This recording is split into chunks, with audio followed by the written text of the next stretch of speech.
ಹುಡುಕಾಟ ಪ್ರಾರಂಭಿಸಿದ್ದು within 2 hours ಒಳಗಡೆನೆ ಸೌಜನ್ಯ ಸಿಗ್ತಾಳೆ. ಆದ್ರೆ ಶವ ಆಗಿ ಅವಳ ಕೈಗಳನ್ನ ಅವಳದೇ ದುಪಟ್ಟ ಅಂಡ್ ID ಕಾರ್ಡ್ ಇಂದ ಮರಕ್ಕೆ ಕಟ್ಟಿರ್ತಾರೆ. And most brutal part is ಅವಳ ಯೋನಿ, ಅವಳ ಏನಿತ್ತು ಅದ್ರ ಒಳಗಡೆ 6 ಇಂಚ್ ಮಣ್ಣು ತುಂಬಿರ್ತಾರೆ. ಓ ಬಿಡಪ್ಪ, ನಮ್ ಪೊಲೀಸ್ ಅವ್ರಿಗೆ ತಮ್ಮ ಡ್ಯೂಟಿ ಮೇಲೆ ಎಷ್ಟೊಂದು ನಿಷ್ಠೆ ಇದೆ, ಒಂದೇ ದಿನದಲ್ಲಿ ಆರೋಪಿನ ಹಿಡಿದ್ಬಿಟ್ರಲ್ಲ ಅಂತ ಪೊಲೀಸ್ ಅವ್ರ ಮೇಲೆ ಫುಲ್ ಒಂಥರ ಹೊಗಳ್ತಾ ಇರ್ತಾರೆ.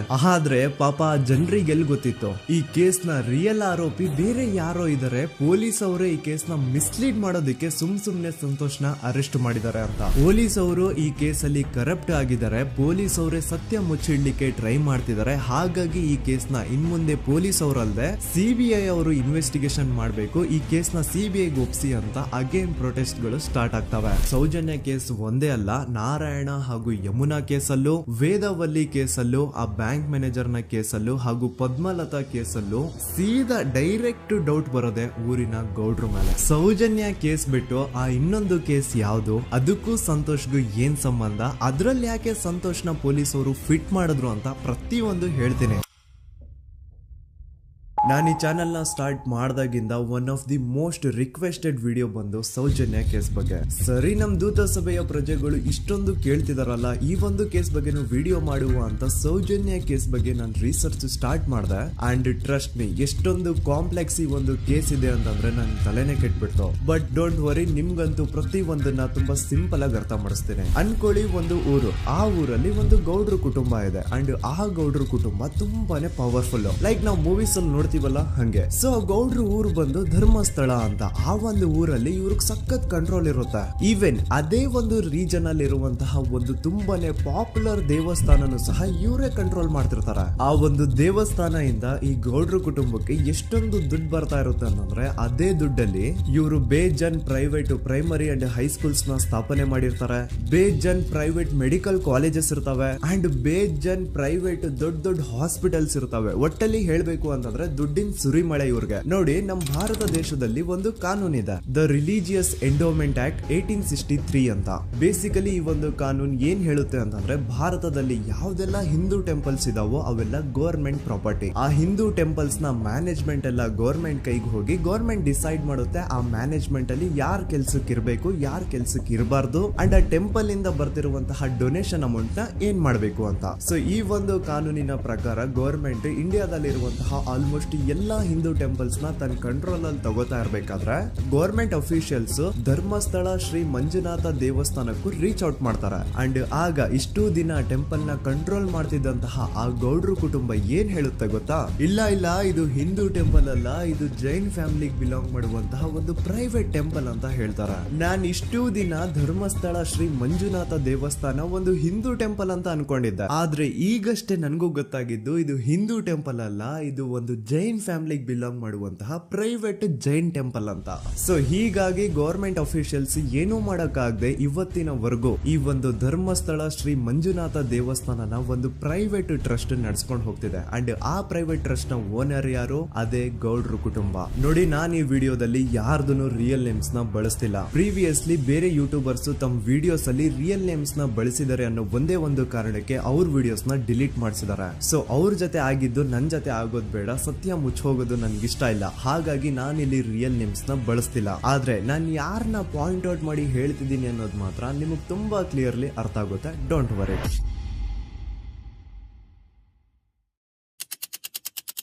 ದಿನಾಂಕ 9/10/2012. A very normal day for everyone except Soujanya. Dharmasthala ಹತ್ರ ಇರುವಂತಹ ಪಂಗಳ್ ಅನ್ನೋ ಒಂದು ಸಣ್ಣ ಹಳ್ಳಿಗೆ ಬಿಲಾಂಗ್ ಮಾಡುವಂತಹ ಸೌಜನ್ಯ ತುಂಬಾನೇ ಒಳ್ಳೆ ಹುಡುಗಿ. SDM ಕಾಲೇಜ್ ಆಫ್ ಉಜ್ರಿಯಲ್ಲಿ 2nd PUC ಓದ್ತಿದ್ದಂತಹ ಇವಳು ತುಂಬಾನೇ ಬ್ರೈಟ್ ಸ್ಟೂಡೆಂಟ್ ಕೂಡ. ಸೊ ಒಂದು ದಿನ ಅಂದ್ರೆ 9 ಅಕ್ಟೋಬರ್ 2012 ಬೆಳಿಗ್ಗೆ 7:30-8 ಗಂಟೆ ಹಾಗೆ ಆಸ್ ಯೂಶುವಲ್ ತನ್ನ ಕಾಲೇಜ್ ಹೋಗೋದಕ್ಕೆ ರೆಡಿ ಆಗ್ತಿರ್ತಾಳೆ. ಅವತ್ತು ಮಂಗಳವಾರದ ದಿನ ಅಂಡ್ ಅವತ್ತು ಲೋಕಲ್ ಫೆಸ್ಟಿವಲ್ ಬೇರೆ ಇರುತ್ತೆ, ಹೊಸ ಅಕ್ಕಿ ಅಂತ. ಈ ಒಂದು ಲೋಕಲ್ ಫೆಸ್ಟಿವಲ್ ದಿನ ಮನೆ ಒಳಗಡೆ ಏನೇ ಅಡುಗೆ ಮಾಡಿದ್ರು ಹೊಸ ಅಕ್ಕಿನೇ ಬಳಸಬೇಕು. ಸೊ ಹೊಸ ಅಕ್ಕಿ ತಂದು ಬ್ರೇಕ್ಫಾಸ್ಟ್ ನ ರೆಡಿ ಮಾಡೋಷ್ಟ್ರಲ್ಲಿ ಸೌಜನ್ಯ ಅವ್ರ ತಾಯಿ ತುಂಬಾ ಲೇಟ್ ಮಾಡ್ತಾರೆ. ಸೊ ಕಾಲೇಜ್ಗೆ ಲೇಟ್ ಆಗ್ತಿದೆ ಅಂತ ಈ ಸೌಜನ್ಯ ಟಿಫಿನ್ ಸಹ ಮಾಡದೆ ಹಾಗೆ ಹೋಗ್ತಾಳೆ. ಅವಳ ತಲೆಯಲ್ಲಿ ಏನಿತ್ತು ಅಂತಂದ್ರೆ, ಹೆಂಗೋ ಇವತ್ತು ಲೋಕಲ್ ಫೆಸ್ಟಿವಲ್ ಬೇರೆ ಇದೆ, ಹಾಗಾಗಿ ಮೇ ಬಿ ಕಾಲೇಜು ಬೇಗ ಬಿಡ್ಬೋದು, ಸೊ ಮಧ್ಯಾಹ್ನ ಡೈರೆಕ್ಟ್ ಮನೆಗೆ ಬಂದು ಊಟ ಮಾಡುವ ಬಿಡು ಅಂತ ಅವಳು ಅನ್ಕೊಂಡಿರ್ತಾಳೆ. ಆದ್ರೆ ಕಾಲೇಜ್ ಹೋಗಾದ್ಮೇಲೆ ಗೊತ್ತಾಗುತ್ತೆ ಅವತ್ತು ಅವಳಿಗೆ ಸ್ಪೆಷಲ್ ಕ್ಲಾಸಸ್ ಬೇರೆ ಇದೆ ಅಂತ. ಸೌಜನ್ಯ ಬ್ರೇಕ್ಫಾಸ್ಟ್ ಕೂಡ ಮಾಡಿರಲ್ಲ ಅಂಡ್ ಲಂಚ್ ಬಾಕ್ಸ್ ಕೂಡ ತಂದಿರಲ್ಲ. ಹಾಗಾಗಿ ಲಂಚ್ ಟೈಮ್ ಅಲ್ಲಿ ಸೌಜನ್ಯನ ಒಬ್ಳು ಫ್ರೆಂಡ್ ಜಾನ್ವಿ ತಾನ್ ತಂದಿರುವಂತಹ ಲಂಚ್ ಬಾಕ್ಸ್ ಅಲ್ಲಿ ಒಂದಿಷ್ಟು ಲಂಚ್ ನ ಆಫರ್ ಮಾಡ್ತಾಳ. ಆದ್ರೆ ಸೌಜನ್ಯ ಪರವಾಗಿಲ್ಲ ನೀನ್ ತಿನ್ನು, ನಾನ್ ಮನೆಗೆ ಹೋಗ್ಬಿಟ್ಟು ಊಟ ಮಾಡ್ಕೊಂತೀನಿ ಅಂತ ಹೇಳ್ತಾಳ. ಸುಮಾರು ಮಧ್ಯಾಹ್ನದ 3:45ಕ್ಕೆ ಕಾಲೇಜ್ ಬಿಡುತ್ತೆ. ಸೌಜನ್ಯ ಕಾಲೇಜ್ ಇಂದ ಬಸ್ ಅಲ್ಲಿ ಬಂದು ನೇತ್ರಾವತಿ ಬಸ್ ಸ್ಟಾಪ್ ಹತ್ರ ಇಳ್ಕೋತಾಳ. ಅವಳ ಜೊತೆ ಅವಳ ಕ್ಲಾಸ್ ಮೇಟ್ಸ್ ಅಂಡ್ ಫ್ರೆಂಡ್ಸ್ ಎಲ್ಲ ಇರ್ತಾರೆ. ಸೊ ಅವ್ರಿಗೆಲ್ಲ ಬಾಯ್ ಹೇಳ್ಬಿಟ್ಟು ಸೌಜನ್ಯ ತನ್ನ ಮನೆ ಕಡೆಗೆ ಹೊರಡ್ತಾಳ. ನೇತ್ರಾವತಿ ಬಸ್ ಸ್ಟಾಪ್ ಇಂದ ಸೌಜನ್ಯ ಮನೆಗೆ 20 ಮಿನಿಟ್ಸ್ ನ ವಾಕ್ ಇರುತ್ತೆ. ಮ್ಯಾಕ್ಸ್ ಟು ಮ್ಯಾಕ್ಸ್ 30 ಮಿನಿಟ್ ಹಿಡಿಬಹುದು. ಸೊ ಸೌಜನ್ಯ ನಡ್ಕೊಂಡು ಮನೆ ಕಡೆಗೆ ಹೋಗ್ತಾ ಇರ್ತಾಳೆ. ಒಂದ್ ಸ್ವಲ್ಪ ದೂರದಲ್ಲಿ ಪ್ರಕೃತಿ ಹಾಸ್ಪಿಟಲ್ ಅಂತ ಒಂದಿರುತ್ತೆ. ಅಲ್ಲಿನ ಸೆಕ್ಯೂರಿಟಿ ಗಾರ್ಡ್ ಸೌಜನ್ಯ ನಡ್ಕೊಂಡು ಹೋಗ್ತಾ ಇರೋದನ್ನ ನೋಡ್ತಾನೆ ಕೂಡ. ನಂತರ ಸೌಜನ್ಯ ಒಂದು 10 ನಿಮಿಷ ಹಂಗೆ ಮುಂದೆ ನಡ್ಕೊಂಡು ಹೋಗಾದ್ಮೇಲೆ ಸೌಜನ್ಯಗೆ ತನ್ನ ಮಾವ ಸಿಗ್ತಾರ. ಅವರು ಸೌಜನ್ಯನ ನೋಡಿ ಮಾತಾಡಿಸ್ತಾರೆ. ಯಾಕಮ್ಮ ಕಾಲೇಜಿಂದ ಇಷ್ಟು ಲೇಟ್ ಬರ್ತಿದ್ಯಾ ಅಂತ ಕೇಳ್ತಾರೆ. ಆಗ ಸೌಜನ್ಯ ಇಲ್ಲ ಮಾವ, ಕಾಲೇಜಲ್ಲಿ ಸ್ಪೆಷಲ್ ಕ್ಲಾಸ್ ಇತ್ತು ಹಾಗಾಗಿ ಲೇಟ್ ಆಗ್ಬಿಡ್ತು ಅಂತ ಹೇಳಿ ಒಂದೆರಡು ಮಾತಾಡಿಸಿ ನಂತರ ತನ್ನ ಮನೆ ಕಡೆ ತಾನು ಹೊರಡ್ತಾಳ. ಈಗ ಆ ಒಂದು ಪಾಯಿಂಟ್ ಇಂದ ಸೌಜನ್ಯಗೆ ತನ್ನ ಮನೆ ಹೋಗ್ಲಿಕ್ಕೆ 10 ನಿಮಿಷ ಬೇಕು. ಮ್ಯಾಕ್ಸ್ ಟು ಮ್ಯಾಕ್ಸ್ 20 ಮಿನಿಟ್ ಅನ್ಕೊಳ್ಳಿ. 3:45ಕ್ಕೆ ಕಾಲೇಜ್ ಬಿಟ್ರೆ ಅರೌಂಡ್ 4:30ಗೆ ಮನೇಲಿ ಇರ್ಬೇಕಾಗಿದ್ದು ಹುಡುಗಿ 6:30-7 ಗಂಟೆ ಆಗಿದ್ರು ಮನೆಗೆ ಸೇರಿರಲ್ಲ. ಸೊ ಮನೇಲಿ ಸೌಜನ್ಯ ಅವ್ರ ತಾಯಿಗೆ ಟೆನ್ಷನ್ ಸ್ಟಾರ್ಟ್ ಆಗುತ್ತೆ. ಏನಪ್ಪಾ ಈ ಹುಡುಗಿ ಎಷ್ಟೊತ್ತಾದ್ರೂ ಇನ್ನು ಮನೆಗ್ ಬಂದಿಲ್ವಲ್ಲ ಅಂತ. ಸೊ ಅವ್ರೇನ್ ಮಾಡ್ತಾರೆ, ಸೌಜನ್ಯ ಅವ್ರ ತಂದೆ ಕಾಲ್ ಮಾಡ್ಬಿಟ್ಟು ರೀ ಹಿಂಗೆ 3:30-4 ಗಂಟೆಗೆ ಕಾಲೇಜ್ ಇಂದ ಮನೆಗ್ ಬರ್ತಿದ್ದಿದ್ ನಮ್ ಹುಡುಗಿ ಇವತ್ತು 7 ಗಂಟೆ ಆದ್ರೂ ಇನ್ನು ಮನೆಗ್ ಬಂದಿಲ್ಲ, ನೀವು ಸ್ವಲ್ಪ ಬೇಗ ಮನೆಗ್ ಬಂದು ವಿಚಾರಿಸಿ ಅಂತ ಗಾಬ್ರಿಲಿ ಹೇಳ್ತಾರ. ಸರಿ ಅಂತ ಸೌಜನ್ಯ ಅವ್ರ ತಂದೆ ಮನೆಗ್ ಬಂದ್ಬಿಟ್ಟು ಸೌಜನ್ಯನ ಫ್ರೆಂಡ್ಸ್ ಕ್ಲಾಸ್ ಮೇಟ್ಸ್ ಯಾರ್ದೆಲ್ಲ ಅವ್ರ ಹತ್ರ ನಂಬರ್ ಇರುತ್ತೋ ಅವ್ರಿಗೆಲ್ಲ ಕಾಲ್ ಮಾಡ್ಬಿಟ್ಟು ಸೌಜನ್ಯ ಬಗ್ಗೆ ಕೇಳ್ತಾರ. ನಮ್ ಹುಡುಗಿ ಏನಾದ್ರು ನಿಮ್ ಮನೆಗ್ ಬಂದಿದ್ದಾಳ ಅಮ್ಮ ಅಂತ. ಆದ್ರೆ ಸೌಜನ್ಯನ ಫ್ರೆಂಡ್ಸ್ ಅಂಡ್ ಕ್ಲಾಸ್ ಮೇಟ್ಸ್ ಎಲ್ಲ ಇಲ್ಲ ಅಂಕಲ್ ನಮ್ ಮನೆಗಂತೂ ಸೌಜನ್ಯ ಏನು ಬಂದಿಲ್ಲ, ಅವಳು ಬಸ್ ಸ್ಟಾಪ್ ಇಂದ ಸೀದಾ ನಿಮ್ ಮನೆ ಕಡೆಗೇನೆ ಹೊರಟ್ಲಲ್ವಾ, ಯಾಕೆ ಇನ್ನೂ ಬಂದಿಲ್ವಾ ಅಂತ ಕೇಳ್ತಾರ. ಆಗ ಸೌಜನ್ಯ ಅವ್ರ ತಂದೆ ಇಲ್ಲಮ್ಮ ಬಂದಿಲ್ಲ ಹಾಗಾಗಿನೇ ಕಾಲ್ ಮಾಡಿರೋದು ಅಂತ ಹೇಳಿ ಕಾಲ್ ಕಟ್ ಮಾಡ್ತಾರ. ದೆನ್ ಸೌಜನ್ಯ ಅವ್ರ ತಂದೆ ಸೌಜನ್ಯ ಅವ್ರ ಮಾವ ಕಾಲ್ ಮಾಡ್ತಾರ. ಅಳಿಯ ಎಲ್ಲಿದ್ಯಾ, ನನ್ ಮಗಳು ಇನ್ನು ಮನೆಗ್ ಬಂದಿಲ್ಲ, ನೀನೇನಾದ್ರೂ ಅವಳನ್ನ ನೋಡ್ದ ಅಂತ ಕೇಳ್ತಾರ. ಆ ಕಡೆಯಿಂದ ಅವರು ಸೌಜನ್ಯನ ಮಾವ ಹೇಳ್ತಾರೆ, ಹ್ಞೂ ನಾನ್ ನೋಡ್ದೆ, 4 ಕಾಲು ಹಾಗೆ ಆ ಹುಡುಗಿ ಕಾಲೇಜ್ ಇಂದ ಬರ್ಬೇಕಾದ್ರೆ ನನಗ್ ಕಾಣಿಸಿದ್ಲು, ನಾನ್ ಸ್ವಲ್ಪ ಮಾತಾಡ್ದೆ ಅವಳ ಹತ್ರ, ಅದಾದ್ಮೇಲೆ ಅವಳು ಮನೆ ಕಡೆ ಹೋದ್ಲಲ್ಲ, ಯಾಕೆ ಇನ್ನೂ ಬಂದಿಲ್ವಾ ಅಂತ ಅವರೇ ಉಲ್ಟಾ ಕ್ವಶನ್ ಕೇಳ್ತಾರ. ಈ ಕಡೆ ಸೌಜನ್ಯ ಅವ್ರ ತಂದೆ ಇಲ್ಲ 7 ಗಂಟೆ ಆದ್ರೂ ಮಗು ಇನ್ನು ಮನೆಗ್ ಬಂದಿಲ್ಲ, ನಮ್ಗೆ ಯಾಕೋ ತುಂಬಾ ಗಾಬರಿ ಆಗ್ತಿದೆ, ನೀನೊಂದ್ ಕೆಲ್ಸ ಮಾಡು ನಮ್ಮವ್ರನ್ನೆಲ್ಲ ಸೇರ್ಸು ಎಲ್ರೂ ಸೇರಿ ಹುಡುಕುವ ಅವಳನ್ನ ಅಂತ ಸುಮಾರು ರಾತ್ರಿ 7 ಗಂಟೆಯಿಂದ ಹಿಡಿದು 11 ಗಂಟೆವರೆಗೂ ಸೌಜನ್ಯನ ಮನೆಯವರು ಅಂಡ್ ಊರಿನ ಜನ 200-300 ಜನ ಸೇರ್ಕೊಂಡು ಸೌಜನ್ಯನ ಹುಡುಕ್ತಾರೆ. ಆದ್ರೆ ಸೌಜನ್ಯನ ಒಂದು ಸುಳಿವು ಸಿಗಲ್ಲ. ಸೊ ಕೊನೆಗೆ ಸಹಾಯ ಕೇಳ್ತಾ ರಾತ್ರಿ 11 ಗಂಟೆ ಹಾಗೆ ಸೌಜನ್ಯನ ತಂದೆ ತಾಯಿ ಅಂಡ್ ಊರಿನ ಜನ ಎಲ್ಲ ಬೆಳ್ತಂಗಡಿ ಪೊಲೀಸ್ ಸ್ಟೇಷನ್ ಹತ್ರ ಹೋಗ್ತಾರ. ಅಲ್ಲಿ ಪೊಲೀಸ್ ಅವ್ರ ಹತ್ರ ಕಾಲೇಜ್ ಹೋಗಿದ್ ನಮ್ ಹುಡುಗಿ ಇಷ್ಟೊತ್ತಾದ್ರೂ ಇನ್ನು ಮನೆಗ್ ಬಂದಿಲ್ಲ, ಎಷ್ಟು ಹುಡುಕಿದ್ರು ಸಿಗ್ತಾ ಇಲ್ಲ, ಸೊ ಪ್ಲೀಸ್ ಒಂದು ಮಿಸ್ಸಿಂಗ್ ರಿಪೋರ್ಟ್ ನ ಫೈಲ್ ಮಾಡಿ ನಮ್ ಹುಡುಗಿನ ಹುಡುಕೊಡಿ ಅಂತ ಕೇಳ್ಕೊತಾರ.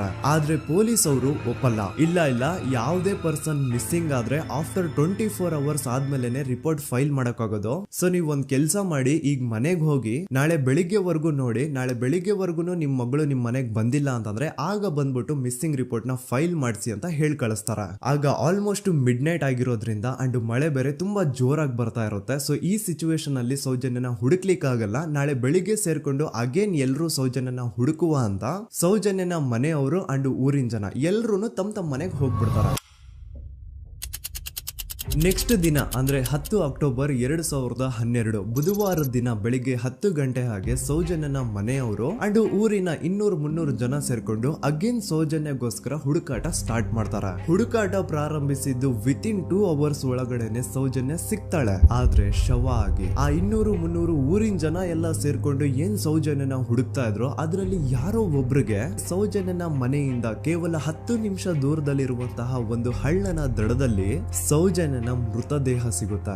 ಈಗ ಸತ್ತಿರುವಂತಹ ಸೌಜನ್ಯನ ಡೆಡ್ ಬಾಡಿ ಯಾವ ಒಂದು ಕಂಡೀಷನ್ ಅಲ್ಲಿ ಇತ್ತು ಅಂತ ಹೇಳ್ತೀನಿ, ಸ್ವಲ್ಪ ಗಮನ ಇಟ್ಟು ಕೇಳಿಸ್ಕೊಳ್ಳಿ. ಅವಳ ಕೈಗಳನ್ನ ಅವಳದೇ ದುಪಟ್ಟ ಅಂಡ್ ID ಕಾರ್ಡ್ ಇಂದ ಮರಕ್ಕೆ ಕಟ್ಟಿರ್ತಾರ. ಅವಳ ಬಾಡಿ ಎಲ್ಲ ನೇಕೆಡ್ ಇರುತ್ತೆ, ಮೈ ಮೇಲೆ ಸರಿಯಾದ ಬಟ್ಟೆ ಇರಲ್ಲ, ಮೈ ಮೇಲೆ ಮಲ್ಟಿಪಲ್ ಕಟ್ ಮಾರ್ಕ್ಸ್ ಇರುತ್ತೆ, ತುಂಬಾ ಜೋರಾಗಿ ಹೊಡೆದಿರುವಂತಹ ಗಾಯಗಳು ಮೈ ಮೇಲೆ ಎದ್ದು ಕಾಣಿಸ್ತಿರ್ತವೆ. ಅವಳ ರಿಪ್ಸ್ ಎದೆ ಭಾಗದ ಮೂಳೆಗಳೆಲ್ಲ ಮುರಿದು ಹೋಗ್ಬಿಟ್ಟಿರ್ತವೆ. And most brutal part is ಅವಳ ಯೋನಿ, ಅವಳ ಏನಿತ್ತು ಅದ್ರ ಒಳಗಡೆ 6 ಇಂಚ್ ಮಣ್ಣು ತುಂಬಿರ್ತಾರೆ. ಆ ಬಾಡಿ ಕಂಡೀಷನ್ ನ ನೋಡಿದಾದ್ಮೇಲೆ ಒಂದಂತೂ ತುಂಬಾ ಕ್ಲಿಯರ್ ಆಗಿ ಅರ್ಥ ಆಗುತ್ತೆ, ಅವಳನ್ನ ಯಾರೋ ತುಂಬಾ ಫೋರ್ಸ್ಫುಲಿ ಮಾಡಿ ನಂತರ ನಿರ್ದಯವಾಗಿ ಸಾಯಿಸಿದ್ದಾರೆ ಅಂತ. ಇಲ್ಲಿ ಕ್ರಿಮಿನಲ್ಸ್ ನ ಬುದ್ಧಿವಂತಿಕೆ ನೋಡಿ ಪೊಲೀಸ್ ಅವ್ರಿಗೆ ಏನೂ ಸುಳಿವು ಸಿಗ್ಬಾರ್ದು ಅಂತ ಅವಳ ಯೋನಿ ಒಳಗಡೆ 6 ಇಂಚ್ ಅಷ್ಟು ಮಣ್ಣು ತುಂಬ ಹೋಗಿರ್ತಾರೆ. ಸೊ ದೆನ್ ಪೊಲೀಸ್ ಅವ್ರಿಗೆ ವಿಷಯ ಗೊತ್ತಾಗುತ್ತೆ. ಅವರು ಸ್ಪಾಟ್ ಗೆ ಬಂದು ಸೌಜನ್ಯನ ಬಾಡಿನ ರಿಕವರ್ ಮಾಡಿ ಆ ಒಂದು ಸ್ಪಾಟ್ ನ ಕಂಪ್ಲೀಟ್ ಸೀಸ್ ಮಾಡ್ತಾರೆ. ಒಬ್ಳು ಸಾಮಾನ್ಯ ಮಿಡಲ್ ಕ್ಲಾಸ್ ಹುಡುಗಿ, ಒಬ್ಳು ವೆರಿ ಬ್ರೈಟ್ ಸ್ಟೂಡೆಂಟ್ ನ ಈ ಮಟ್ಟಿಗೆ ಇಷ್ಟು ನಿರ್ದಯವಾಗಿ ಸಾಯಿಸಿರೋದು ಯಾರು? ಇನ್ ಕೇಸ್ ಏನಾದ್ರೂ ಈ ಕ್ರೈಮ್ ಮಾಡಿದವನು ಸಿಕ್ಕಿ ಬಿದ್ರೆ ಅವನ್ನ ಸುಮ್ನೆ ಬಿಡಬಾರ್ದು ಅಂತ ಜನ ಆಕ್ರೋಶ ವ್ಯಕ್ತಪಡಿಸ್ತಾರೆ. ಅಂಡ್ ಗೆಸ್ ವಾಟ್, ನಮ್ ಪೊಲೀಸ್ ಅವರು ಇಷ್ಟೊಂದು ಫಾಸ್ಟ್ ಆಗಿ ಇನ್ವೆಸ್ಟಿಗೇಷನ್ ಕಂಪ್ಲೀಟ್ ಮಾಡ್ತಾರೆ ಅಂತ ನಾನಂತೂ ಎಕ್ಸ್ಪೆಕ್ಟ್ ಮಾಡಿರ್ಲಿಲ್ಲ. ಅಂಡ್ ಈವನ್ ಈ ಒಂದು ವಿಷಯದಿಂದ ಊರಿನ ಜನನು ಶಾಕ್ ಆಗ್ತಾರೆ. ಸೌಜನ್ಯ ಬಾಡಿ ಸಿಕ್ಕಿದ್ದ ನೆಕ್ಸ್ಟ್ ದಿನ ಅಂದ್ರೆ 11 ಅಕ್ಟೋಬರ್ 2012 ಸಂಜೆ 5 ಗಂಟೆ ಹಾಗೆ ಯಾರು ಸೌಜನ್ಯನ ಪಂಡು ಮರ್ಡರ್ ಮಾಡಿದ್ನೋ ಆ ಕ್ರಿಮಿನಲ್ ಕೂಡ ಸಿಕ್ಕಿ ಬೀಳ್ತಾನೆ. ಈಗ ನೀವು ಥಿಂಕ್ ಮಾಡ್ಬೋದು, ಸೌಜನ್ಯನ ಯಾರು ಮರ್ಡರ್ ಮಾಡಿದ್ರು ಅಂಡ್ ಯಾರ ಕ್ರೈಮ್ ನ ಮಾಡಿದ್ರು ಅವನು ನೆಕ್ಸ್ಟ್ ದಿನಾನೇ ಸಿಕ್ಕಿ ಬಿದ್ದ. ಹಾಗಿದ್ರೆ ಈ ಕೇಸ್ ಯಾವಾಗ್ಲೂ ಕ್ಲೋಸ್ ಆಗ್ಬಿಡ್ಬೇಕಿತ್ತು. ಆದ್ರೂ ಸ್ಟಿಲ್ ಇವತ್ತಿನ ದಿನವರೆಗೂ ಯಾಕೆ ಈ ಕೇಸ್ ಪದೇ ಪದೇ ನ್ಯೂಸ್ ಅಲ್ಲಿ ಬರುತ್ತೆ ಅಂದ್ರೆ, ನಮ್ ದೂತ ಸಭೆಯ ಪ್ರಜೆಗಳೇ ರೆಡಿ ಆಗಿ, ಆರೋಪಿ ಸಿಕ್ಕಾದ್ಮೇಲೆ ಈ ಕೇಸು ಕ್ಲೋಸ್ ಆಗಿಲ್ಲ. ಆಕ್ಚುಲಿ ಈ ಕೇಸು ಓಪನ್ ಆಗಿದ್ದೆ ಈಗ. ನೋಡಿ, ಸೌಜನ್ಯನ ಬಾಡಿ ಸಿಕ್ಕಿದ್ದು ನೆಕ್ಸ್ಟ್ ದಿನ ಅಂದ್ರೆ 11 ಅಕ್ಟೋಬರ್ 2012 PSI ಯೋಗೇಶ್ ಅವರು ಯಾರನ್ನ ಈ ಕೇಸಲ್ಲಿ ಅರೆಸ್ಟ್ ಮಾಡಿದ್ರು ಅಂದ್ರೆ ಆತನ ಹೆಸರು ಬಂದು ಸಂತೋಷ್ ರಾವ್. 28-29 ವಯಸ್ಸಿರುವಂತಹ Santosh Rao first of all ಧರ್ಮಸ್ಥಳದವನು ಅಲ್ವೇ ಅಲ್ಲ, ಅವನು ಶೃಂಗೇರಿ ಅವನು. ಸಂತೋಷ್ ರಾವ್ ನ ತಂದೆ ಸ್ಕೂಲ್ ಟೀಚರ್ ಅಂಡ್ ತಾಯಿ ಹೌಸ್ ವೈಫ್. ಸಂತೋಷ್ ಮೊದ್ಲಿಂದನೂ ಒಂದ್ ಸ್ವಲ್ಪ ಮೆಂಟಲಿ ಇಲ್ಲಿರೋದ್ರಿಂದ ಅವನಿಗೆ ವಿದ್ಯೆ ಬರಹ ಅನ್ನೋದು ತಲೆಗೆ ಹೋಗಿರಲ್ಲ. ಹಾಗಾಗಿ ಅವನು ಶೃಂಗೇರಿಯಲ್ಲಿ ಒಂದು ಹೋಟೆಲ್ ಅಲ್ಲಿ ಕೆಲಸ ಮಾಡ್ತಿರ್ತಾನೆ. ಮೆಂಟಲಿ ಅನ್ಸ್ಟೇಬಲ್ ಇದ್ರೂ ಸಹ ಈತನಿಗೆ ದೇವ್ರ ಮೇಲೆ ಬಹಳ ನಂಬಿಕೆ ಇರುತ್ತೆ. ಹಾಗಾಗಿ ತಿಂಗಳಿಗೆ ಒಮ್ಮೆ ಆದ್ರೂ, ಅಟ್ಲೀಸ್ಟ್ 2 ತಿಂಗಳಿಗೆ ಒಮ್ಮೆ ಆದ್ರೂ ಈತ ಯಾವ್ದಾದ್ರು ಒಂದು ಪುಣ್ಯಕ್ಷೇತ್ರಕ್ಕೆ ವಿಸಿಟ್ ಮಾಡಿ ಬರ್ತಿರ್ತಾನೆ. ಹಾಗೇನೆ ಈ ಸತಿನೂ ಸಹ ಈತ ಧರ್ಮಸ್ಥಳಕ್ಕೆ ಬಂದಿರ್ತಾನೆ. ಇವನು ಧರ್ಮಸ್ಥಳಕ್ಕೆ ಬಂದಿದ್ದು ದಿನಾಂಕ 9 ಅಕ್ಟೋಬರ್ 2012. ಈ ದಿನಾಂಕನ ಸ್ವಲ್ಪ ನೋಟ್ ಮಾಡಿ ಇಟ್ಕೊಳ್ಳಿ, ಯಾಕಂತಂದ್ರೆ ಮುಂದೆ ಈ ಕೇಸಲ್ಲಿ ಇದೇ ಮೇಜರ್ ಟರ್ನಿಂಗ್ ಪಾಯಿಂಟ್. ಸೊ ಸೌಜನ್ಯನ ಡೆತ್ ಆಗಿಂತ ಒಂದು ದಿನ ಹಿಂದೆ ಧರ್ಮಸ್ಥಳಕ್ಕೆ ಬಂದಿರುವಂತಹ ಸಂತೋಷ್ ರಾವ್ಗೆ ಎಲ್ಲನೂ ಉಳ್ಕೊಳ್ಳಿಕ್ಕೆ ಹೋಟೆಲ್ ಅಲ್ಲಿ ಅಥವಾ ಲಾಡ್ಜ್ ಅಲ್ಲಿ ರೂಮ್ ಸಿಗಲ್ಲ. ರೀಸನ್ ಇಷ್ಟೇ, ಸಂತೋಷ್ ರಾವ್ ನೋಡ್ಲಿಕ್ಕೆ ಸ್ವಲ್ಪ ಮೆಂಟಲಿ ಅನ್ಸ್ಟೇಬಲ್ ಪರ್ಸನ್ ತರ ಇರ್ತಾನೆ. ಅವನ ಅವತಾರ, ಅವನ ವೇಷಭೂಷಣ ಅಷ್ಟು ಸರಿ ಇರಲ್ಲ. ಹಾಗಾಗಿ ಇವನ್ಗೆ ಯಾವುದೇ ಒಂದು ಹೋಟೆಲ್ ಅಲ್ಲಿ ಅಥವಾ ಲಾಡ್ಜ್ ಅಲ್ಲಿ ಎಲ್ಲಿನೂ ರೂಮ್ ಸಿಗಲ್ಲ. ಸೊ ಉಳ್ಕೊಳ್ಳೋಕೆ ಜಾಗ ಸಿಗದೆ ಇವನೇನ್ ಮಾಡ್ತಾನೆ, ಅಲ್ಲೇ ಹತ್ರದಲ್ಲಿರುವಂತಹ ಬಾಹುಬಲಿ ಬೆಟ್ಟಕ್ಕೆ ಹೋಗಿ ಅಲ್ಲಿರುವಂತಹ ಬಾಹುಬಲಿ ಸ್ಟ್ಯಾಚು ಹತ್ರನೇ ಆಶ್ರಯ ತಗೊಳ್ತಾನೆ. ಅಂಡ್ 1-2 ದಿನ ಅವನು ಅಲ್ಲೇ ಉಳ್ಕೋತಾನೆ ಕೂಡ. ಡೇ ಟೈಮ್ ಅಲ್ಲಿ ಧರ್ಮಸ್ಥಳಕ್ಕೆ ಬಂದು ಧರ್ಮಸ್ಥಳ ಶ್ರೀ ಮಂಜುನಾಥ ದೇವಸ್ಥಾನದಲ್ಲಿದ್ದು ಅಲ್ಲೇ ಪ್ರಸಾದ ಊಟ ಎಲ್ಲ ಮಾಡಿ ನಂತರ ನೈಟ್ ಆಗ್ತಿದ್ದಂಗೆ ಬಾಹುಬಲಿ ಬೆಟ್ಟಕ್ಕೆ ಹೋಗಿ ಆ ಸ್ಟ್ಯಾಚು ಹತ್ರನೇ ಮಲ್ಕೊಳ್ತಿರ್ತಾನೆ. ಸೊ ಒಂದು ದಿನ ಅಂದ್ರೆ 11 ಅಕ್ಟೋಬರ್ 2012 ಸಂಜೆ 5 ಗಂಟೆ ಹಾಗೆ ಈ ಸಂತೋಷ್ ರಾವ್ ತನ್ನ ಪಾಡಿಗೆ ತಾನು ಆ ಬೆಟ್ಟದ ಮೇಲೆ ಕೂತ್ಕೊಂಡು ಸೀನರೀಸ್ ನ ಎಂಜಾಯ್ ಮಾಡ್ತಾ ಇರಬೇಕಾದ್ರೆ ಯಾರೋ ಅದೇ ಊರಿನ 5 ಜನ ಕಿಡಿಗೇಡಿಗಳು ಬಂದು ಇವನ ಹತ್ರ ಜಗಳ ತೆಗಿತಾರ. ಈ 5 ಜನ ಯಾರು ಅಂತ ನಂತರ ಹೇಳ್ತೇನೆ. ಸೊ ಈ 5 ಜನ ಕಿಡಿಗೇಡಿಗಳು ಸಂತೋಷ್ ರಾವ್ ಹತ್ರ ಜಗಳ ತೆಗೆದು ಅವನ ಅವಾಚ್ಯ ಶಬ್ದಗಳಿಂದ ಬೈದು ಅವನ್ನ ಹೊಡೆದು, ಅಷ್ಟೇ ಸಾಲದೆ ಆ 5 ಜನ ಸಂತೋಷ್ ರಾವ್ನ ಪೊಲೀಸ್ ಸ್ಟೇಷನ್ಗೆ ಎಳ್ಕೊಂಡ್ ಬಂದು ಇವನು ನಾವು ಬಾಹುಬಲಿ ಬೆಟ್ಟಕ್ಕೆ ಅಂತ ಹೋಗಿದ್ರೆ ಅಲ್ಲಿ ನಮ್ಮ ಮೇಲೆ ಅಟ್ಯಾಕ್ ಮಾಡ್ದ, ಇವ್ನು ನೋಡ್ಲಿಕ್ಕೂ ಸಹ ಒಳ್ಳೆ ಸೈಕೋ ಕಿಲ್ಲರ್ ಇದ್ದಂಗಿದಾನೆ, ನಮ್ಗೆ ಯಾಕೋ ನಿನ್ನೆ ನಮ್ಮೂರಲ್ಲಿ ನಡೆದಿರುವಂತಹ ಘಟನೆ ಆ ಸೌಜನ್ಯನ ಮರ್ಡರ್ ಇವನೇ ಮಾಡಿದಾನೆ ಅಂತ ಡೌಟ್ ಬರ್ತಿದೆ ಅಂತ ಆ 5 ಜನ ಕಿಡಿಗೇಡಿಗಳು ಸಂತೋಷ್ ರಾವ್ನ ಪೊಲೀಸ್ ಅವ್ರ ಹತ್ರ ಹಾಕೊಡ್ತಾರೆ. ಅಂಡ್ ಪೊಲೀಸ್ ಅವರು ಕೂಡ ಎಂತವ್ರು ನೋಡಿ, ಯಾರೋ 5 ಜನ ಕಿಡಿಗೇಡಿಗಳು ಬಂದು ಇವನೇ ಕೊಲೆ ಮಾಡಿದಾನೆ ಅಂತ ಹೇಳಿದ ತಕ್ಷಣ ಹಿಂದೆ ಮುಂದೆ ಕ್ರಾಸ್ ಚೆಕ್ ಮಾಡದೆ ಸಂತೋಷ್ ರಾವ್ನ ಅರೆಸ್ಟ್ ಮಾಡಿ ಸೌಜನ್ಯ ಕೇಸ್ನ ಆರೋಪಿ ಸಿಕ್ಕಿದಾನೆ ಅಂತ ಎಲ್ಲಾ ಕಡೆ ಘೋಷಣೆ ಮಾಡ್ಬಿಡ್ತಾರ. ಜನರಿಗೆ ಈ ಕಡೆ ಒಂಥರ ನೆಮ್ಮದಿ, ಓ ಬಿಡಪ್ಪ ನಮ್ ಪೊಲೀಸ್ ಅವ್ರಿಗೆ ತಮ್ಮ ಡ್ಯೂಟಿ ಮೇಲೆ ಎಷ್ಟೊಂದು ನಿಷ್ಠೆ ಇದೆ, ಒಂದೇ ದಿನದಲ್ಲಿ ಆರೋಪಿನ ಹಿಡಿದ್ಬಿಟ್ರಲ್ಲ ಅಂತ ಪೊಲೀಸ್ ಅವ್ರ ಮೇಲೆ ಫುಲ್ ಒಂಥರ ಹೊಗಳ್ತಾ ಇರ್ತಾರೆ. ಆದ್ರೆ ಪಾಪ ಜನರಿಗೆ ಎಲ್ಲಿ ಗೊತ್ತಿತ್ತು ಈ ಕೇಸ್ ನ ರಿಯಲ್ ಆರೋಪಿ ಬೇರೆ ಯಾರೋ ಇದಾರೆ, ಪೊಲೀಸ್ ಅವರೇ ಈ ಕೇಸ್ ನ ಮಿಸ್ಲೀಡ್ ಮಾಡೋದಕ್ಕೆ ಸುಮ್ನೆ ಸಂತೋಷ್ ನ ಅರೆಸ್ಟ್ ಮಾಡಿದ್ದಾರೆ ಅಂತ. ಸೊ ಸಂತೋಷ್ ರಾವ್ ಒಂದು ಹುಡುಗಿಯ ರೇಪ್ ಅಂಡ್ ಮರ್ಡರ್ ಕೇಸ್ ಅಲ್ಲಿ ಅರೆಸ್ಟ್ ಆಗಿದ್ದಾನೆ ಅನ್ನೋ ವಿಷಯ ಸಂತೋಷ್ ನ ತಾಯಿಗೆ ಗೊತ್ತಾದಾಗ ಅವ್ರ ಪಾಪ ನೋವಲ್ಲಿ ಕುರ್ಗಿ ಸಾಯ್ತಾರ. ಅಂಡ್ ಇನ್ನು ಅವ್ರ ತಂದೆ ಒಂದು ಕಡೆ ಪಾಪ ಹೆಂಡತಿನ ಕಳ್ಕೊಂಡಿರುವಂತಹ ನೋವು, ಇನ್ನೊಂದು ಕಡೆ ಮಗ ನೋಡಿದ್ರೆ ಯಾವ್ದೋ ಫಾಲ್ಸ್ ಕೇಸ್ ಅಲ್ಲಿ ಅರೆಸ್ಟ್ ಆಗಿದ್ದಾನೆ. ಈ ಕಡೆ ಕೇಸ್ ನ ಇನ್ವೆಸ್ಟಿಗೇಷನ್ ನಡೀತಾ ಇದೆ. ಅಂಡ್ ಇಲ್ಲಿ ನಾನು PSI ಯೋಗೇಶ್ ಅವ್ರ ಬಗ್ಗೆ ಅಂತೂ ಮೆನ್ಷನ್ ಮಾಡ್ಲೇಬೇಕು. ಈ ಪೊಲೀಸ್ ಆಫೀಸರು ಗೊತ್ತಿದ್ದು ಈ ತಪ್ಪನ ಮಾಡಿದ್ರು ಅಥವಾ ಗೊತ್ತಿಲ್ದೇನೆ ಈ ತಪ್ಪನ ಮಾಡಿದ್ರು ನನ್ಗಂತೂ ಗೊತ್ತಿಲ್ಲ. ಸೊ ಇವ್ರು ಏನ್ ಮಾಡ್ತಾರೆ ಅಂತಂದ್ರೆ ಸೌಜನ್ಯನ ಬಾಡಿನ ಪೋಸ್ಟ್ ಮಾರ್ಟಮ್ ಗೆ ಕಳಿಸಿದಾಗ ಡಾಕ್ಟರ್ಸ್ ಹಂಗೋ ಹಿಂಗೋ ಮಾಡಿ ಇಂದ ಕೆಲವೊಂದು ಸ್ಪರ್ಮ್ ನ ಸ್ಯಾಂಪಲ್ಸ್ ಕಲೆಕ್ಟ್ ಮಾಡ್ತಾರ. ಅದನ್ನ ಅವರು PSI ಯೋಗೇಶ್ಗೆ ಕೊಟ್ಟು ಇದನ್ನ ವಿತಿನ್ 72 ಅವರ್ಸ್ ಒಳಗಡೆ ಇನ್ನೊಂದು ಲ್ಯಾಬ್ ಗೆ ಸಬ್ಮಿಟ್ ಮಾಡಿ ಅಂತ ತುಂಬಾ ಕ್ಲಿಯರ್ ಆಗಿ ಹೇಳ್ತಾರೆ. ಆದ್ರೆ PSI ಯೋಗೇಶ್ ಆ ಸ್ಪರ್ಮ್ ಸ್ಯಾಂಪಲ್ಸ್ ನ ವಿತಿನ್ 72 ಅವರ್ಸ್ ಒಳಗಡೆ ಲ್ಯಾಬ್ ಕಳ್ಸೋದಿರ್ಲಿ, ಅದನ್ನ 12 ದಿನ ಆದ್ಮೇಲೆ ಲ್ಯಾಬ್ ಕಳಿಸ್ತಾರ. ಅಷ್ಟೊತ್ತಿಗೆ ಆಲ್ರೆಡಿ ಆ ಸ್ಪರ್ಮ್ ಸ್ಯಾಂಪಲ್ಸ್ ಗೆಲ್ಲ ಫಂಗಸ್ ಹಿಡಿದು ಅದು ಅನ್ಫಿಟ್ ಫಾರ್ ಟೆಸ್ಟಿಂಗ್ ಅಂತ ಬರುತ್ತೆ. ಈಗ ನೀವೇ ಹೇಳಿ, ಎಂತ ಡಂಬೆಸ್ಟ್ ಪರ್ಸನ್ ಪೊಲೀಸ್ ಆಫೀಸರ್ ಆಗಿದ್ರು ಅವನ ಹತ್ರ ಒಂದು ಮರ್ಡರ್ ಕೇಸ್ ಬಂದಾಗ ಅವನ ಹತ್ರ ಇರೋ ಮೇನ್ ಸಾಕ್ಷಿನೇ, ಮೇನ್ ಎವಿಡೆನ್ಸ್ ಆ ಹುಡುಗಿಯ ಇಂದ ಕಲೆಕ್ಟ್ ಆಗುವಂತಹ ಸ್ಪರ್ಮ್ ಸ್ಯಾಂಪಲ್ಸ್. ಸೊ ಅದನ್ನ ಮೊದಲು ಲ್ಯಾಬ್ ಕಳಿಸಿ ಅದನ್ನ ಐಡೆಂಟಿಫೈ ಮಾಡೋದು ಪೊಲೀಸ್ ಅವರ ಫಸ್ಟ್ ಡ್ಯೂಟಿ. ಆದ್ರೆ ಇಲ್ಲಿ PSI ಯೋಗೇಶ್ ಅವರು ಇದನ್ನೇ ಮರ್ತು ಹೋದ್ರು ಅಂತ ನೋಡಿ. ಯಾವುದೇ ಒಂದು ಕೇಸ್ ಅಲ್ಲಿ ಪೊಲೀಸ್ ಅವರು ಆದಷ್ಟು ಎವಿಡೆನ್ಸ್ ನ ಕಲೆಕ್ಟ್ ಮಾಡೋದಕ್ಕೆ ಟ್ರೈ ಮಾಡ್ತಾರ.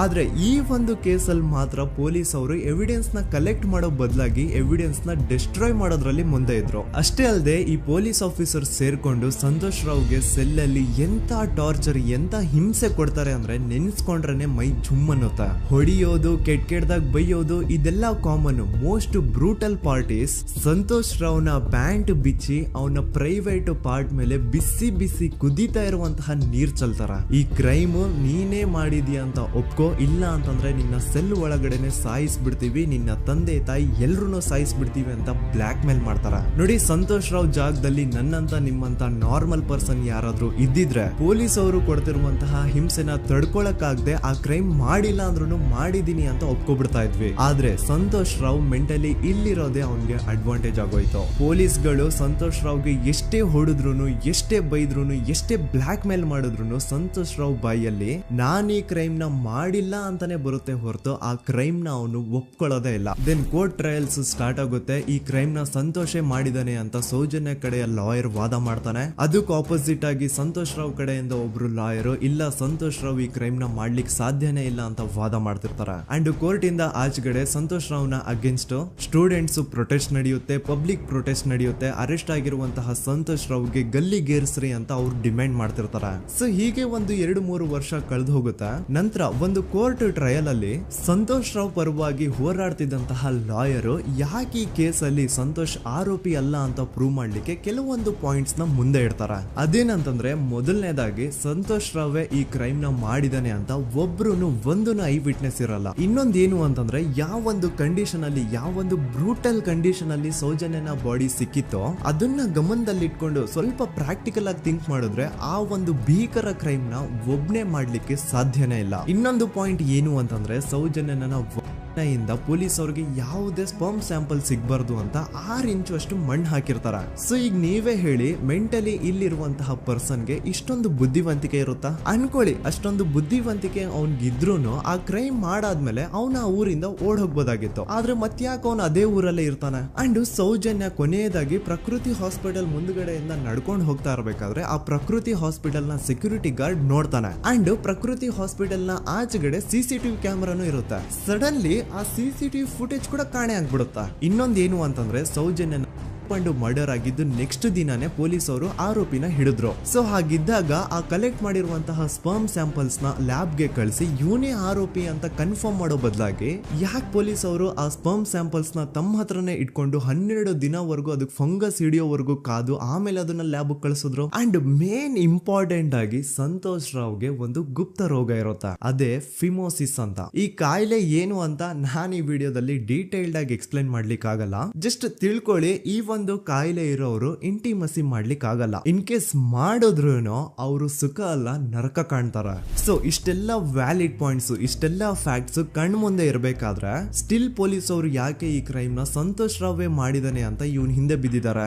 ಯಾಕೆ ಅವರು ಈ ಕ್ರೈಮ್ ಇವನ್ ಬಿಟ್ರೆ ಬೇರೆ ಯಾರಾದ್ರೂ ಮಾಡಿರ್ಬೋದಲ್ಲ ಅಂತ ಆ ಆಂಗಲ್ ಅಲ್ಲಿ ಇನ್ವೆಸ್ಟಿಗೇಷನ್ ಮಾಡ್ತಿಲ್ವಲ್ಲ ಅಂತ ಪೊಲೀಸ್ ಅವರ ಇನ್ವೆಸ್ಟಿಗೇಷನ್ ಮೇಲೆ ಈಗ ಕ್ವಶನ್ ಬರುತ್ತೆ. So after hearing all of this, ಎಲ್ಲರಿಗೂ ಈಗ ಪೊಲೀಸ್ ಅವರ ಇನ್ವೆಸ್ಟಿಗೇಷನ್ ಇನ್ವೆಸ್ಟಿಗೇಷನ್ ಮೇಲೆ ಡೌಟ್ ಬರುತ್ತೆ. ಅಂಡ್ ಈವನ್ ಸೌಜನ್ಯ ಅವ್ರ ಮನೆಯವರು ಕೂಡ ನಿಜವಾದ ಆರೋಪಿ ಸಂತೋಷ್ ಅಲ್ಲ ಅಂತ ತಮ್ಮ ಅಭಿಪ್ರಾಯನ ವ್ಯಕ್ತಪಡಿಸ್ತಾರೆ. ಆಗ ಅಲ್ಲಿವರೆಗೂ ಸಂತೋಷ್ ರಾವ್ನ ಗಲ್ಲಿಗೇರಿಸಿ ಅಂತ ಏನು student protest and public protest ಎಲ್ಲ ನಡೀತಾ ಇತ್ತು, ಈಗ ಅದೆಲ್ಲ ನಿಂತು ಹೋಗಿ ಎಲ್ಲಾ ಹೇಟ್ರೇಡ್ ಪೊಲೀಸ್ ಅವ್ರ ಕಡೆಗೆ ಹೋಗುತ್ತೆ. ಪೊಲೀಸ್ ಅವರು ಈ ಕೇಸಲ್ಲಿ ಕರಪ್ಟ್ ಆಗಿದ್ದಾರೆ, ಪೊಲೀಸ್ ಅವರೇ ಸತ್ಯ ಮುಚ್ಚಿಡ್ಲಿಕ್ಕೆ ಟ್ರೈ ಮಾಡ್ತಿದ್ದಾರೆ. ಹಾಗಾಗಿ ಈ ಕೇಸ್ ನ ಇನ್ಮುಂದೆ ಪೊಲೀಸ್ ಅವರಲ್ಲದೆ ಸಿಬಿಐ ಅವರು ಇನ್ವೆಸ್ಟಿಗೇಷನ್ ಮಾಡಬೇಕು, ಈ ಕೇಸ್ ನ ಸಿಬಿಐ ಒಪ್ಸಿ ಅಂತ ಅಗೇನ್ ಪ್ರೊಟೆಸ್ಟ್ ಗಳು ಸ್ಟಾರ್ಟ್ ಆಗ್ತವೆ. ಸೊ ಧರ್ಮಸ್ಥಳದಲ್ಲಿ ಇಷ್ಟೊಂದು ಹೋರಾಟಗಳಾಗ್ತಿದಾವೆ, ಒಬ್ಳು ಹುಡುಗಿ ಜೊತೆ ಇಷ್ಟೊಂದು ಅನ್ಯಾಯ ಆಗಿದೆ, ಆದ್ರೂ ಸಹ ಧರ್ಮಾಧಿಕಾರಿ ಏನು ಮಾತೇ ಆಡ್ತಿಲ್ವಲ್ಲ ಈ ಹುಡುಗಿ ಬಗ್ಗೆ ಅಂತ ಜನರು ಪ್ರಶ್ನೆ ಮಾಡಿದಾಗ ಆಗ ಧರ್ಮಾಧಿಕಾರಿನೂ ಜನರು ಮುಂದೆ ಬಂದ್ಬಿಟ್ಟು ಈ ಕೇಸ್ ನ ಸಿಬಿಐ ಒಪ್ಸಿ ಅಂತ ಹೋರಾಟ ಮಾಡ್ತಾರ.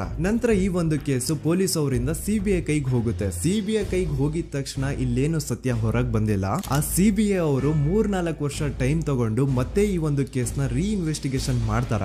ಆದ್ರೆ ಅಲ್ಲೇನು ಇನ್ವೆಸ್ಟಿಗೇಷನ್ ಮಾಡ್ಲಿಕ್ಕೆ ಉಳ್ದೇ ಇರಲ್ಲ. ಆ ಪೊಲೀಸ್ ಅವರು ಅವ್ರ ಕೈಯಲ್ಲಿ ಈ ಕೇಸು ಇದ್ದಷ್ಟು ದಿನ ಎಷ್ಟಾಗುತ್ತೋ ಅಷ್ಟು ಎವಿಡೆನ್ಸ್ ನ ಡಿಸ್ಟ್ರಾಯ್ ಮಾಡ್ಬಿಟ್ಟಿರ್ತಾರ. ಸೊ ಹಾಗಾಗಿ ಅಲ್ಲಿ ಸಿಬಿಐ ಅವ್ರಿಗೆ ಇನ್ವೆಸ್ಟಿಗೇಷನ್ ಮಾಡ್ಲಿಕ್ಕೆ ಏನ್ ಉಳ್ದೇ ಇರಲ್ಲ. ಆದ್ರೂ ಸ್ಟಿಲ್ ಅವರು 3-4 ಇಯರ್ಸ್ ಟೈಮ್ ತಗೊಂಡು ನಂತರ ಫೈನಲಿ ಒಂದು ರಿಪೋರ್ಟ್ ನ ಕೋರ್ಟ್ ಗೆ ಸಬ್ಮಿಟ್ ಮಾಡ್ತಾರ. ಅಂಡ್ ಸಿಬಿಐ ಅವರು ಕೋರ್ಟ್ ಗೆ ಸಬ್ಮಿಟ್ ಮಾಡಿರುವಂತಹ ಆ ಒಂದು ರಿಪೋರ್ಟ್ ಅಲ್ಲಿ ಏನಿತ್ತು ಅಂದ್ರೆ ಸಿಬಿಐ ಇನ್ವೆಸ್ಟಿಗೇಷನ್ ಕನ್ಫರ್ಮ್ಸ್ ದಟ್ ಈ ಒಂದು ಕ್ರೈಮ್ ನ ಸಂತೋಷ್ ರಾವ್ ಮಾಡಿದಾನೆ ಅಂತ.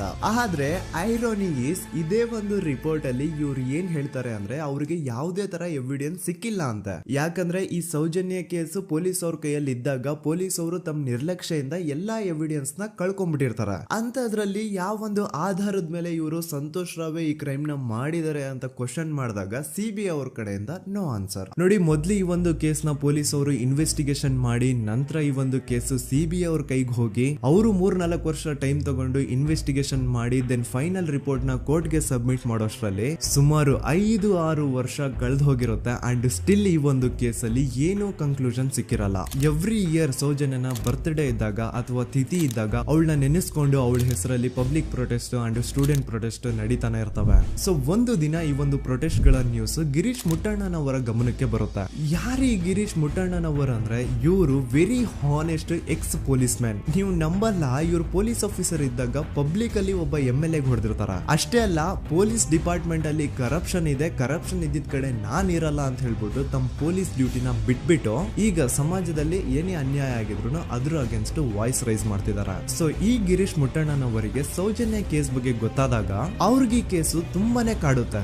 ಅಲ್ಲ, ಇಷ್ಟೊಂದು ವರ್ಷಗಳಾಗೋಯ್ತು ಆ ಹುಡುಗಿ ಜೊತೆ ಅನ್ಯಾಯ ಆಗಿ, ಸ್ಟಿಲ್ ಈ ಒಂದು ಕೇಸ್ ನ ಕನ್ಕ್ಲೂಷನ್ ಸಿಕ್ತಿಲ್ವಲ್ಲ, ಏನ್ ನಡೀತಿದೆ ಧರ್ಮಸ್ಥಳದಲ್ಲಿ ಅರ್ಥ ಆಗ್ತಿಲ್ವಲ್ಲ ಅಂತ ಈ ಗಿರೀಶ್ ಅವರು ತಮ್ಮ ಹಳೆ ಪೊಲೀಸ್ ಕಾಂಟ್ಯಾಕ್ಟ್ಸ್ ನ ಯೂಸ್ ಮಾಡ್ಕೊಂಡು ಆ ಸೌಜನ್ಯ ಕೇಸ್ ಫೈಲ್ ನ ಒಂದು ಕಾಪಿನ ತಮ್ಮ ಹತ್ರ ತರಿಸ್ಕೋತಾರ. ಆ ಒಂದು ಕೇಸ್ ಫೈಲ್ ಅಲ್ಲಿ ಸೌಜನ್ಯ ಬಗ್ಗೆ ಅಷ್ಟೇ ಅಲ್ಲದೆ ಸಂತೋಷ್ ರಾವ್ ಬಗ್ಗೆನೂ ಇನ್ಫಾರ್ಮೇಶನ್ ಇರುತ್ತೆ. ಅಂಡ್ ಗಿರೀಶ್ ಅವರು ಸಂತೋಷ್ ಬಗ್ಗೆ ಇರುವಂತಹ ಇನ್ಫಾರ್ಮೇಶನ್ ನೋಡ್ತಾ ಇರ್ಬೇಕಾದ್ರೆ ಅವರು ಒಂದು ವಿಷಯನ ನೋಟಿಸ್ ಮಾಡ್ತಾರ. ಅದೇನಂತಂದ್ರೆ ಪೊಲೀಸ್ ಅವರು ಸಂತೋಷ್ ರಾವ್ನ ಬರೀ ಸೌಜನ್ಯ ಕೇಸಲ್ಲಿ ಒಂದೇ ಫಿಟ್ ಮಾಡಿರಲ್ಲ, ಸೌಜನ್ಯ ಸಾಯೋಕ್ಕಿಂತ 20 ದಿನ ಹಿಂದೆ ಧರ್ಮಸ್ಥಳದಲ್ಲೇ ನಡೆದಿರುವಂತಹ ಒಂದು ಕ್ರೈಮ್ ಅಲ್ಲಿನೂ ಸಹ ಸಂತೋಷ್ ರಾವ್ ಆರೋಪಿ ಅಂತ ಮೆನ್ಷನ್ ಮಾಡಿರ್ತಾರ.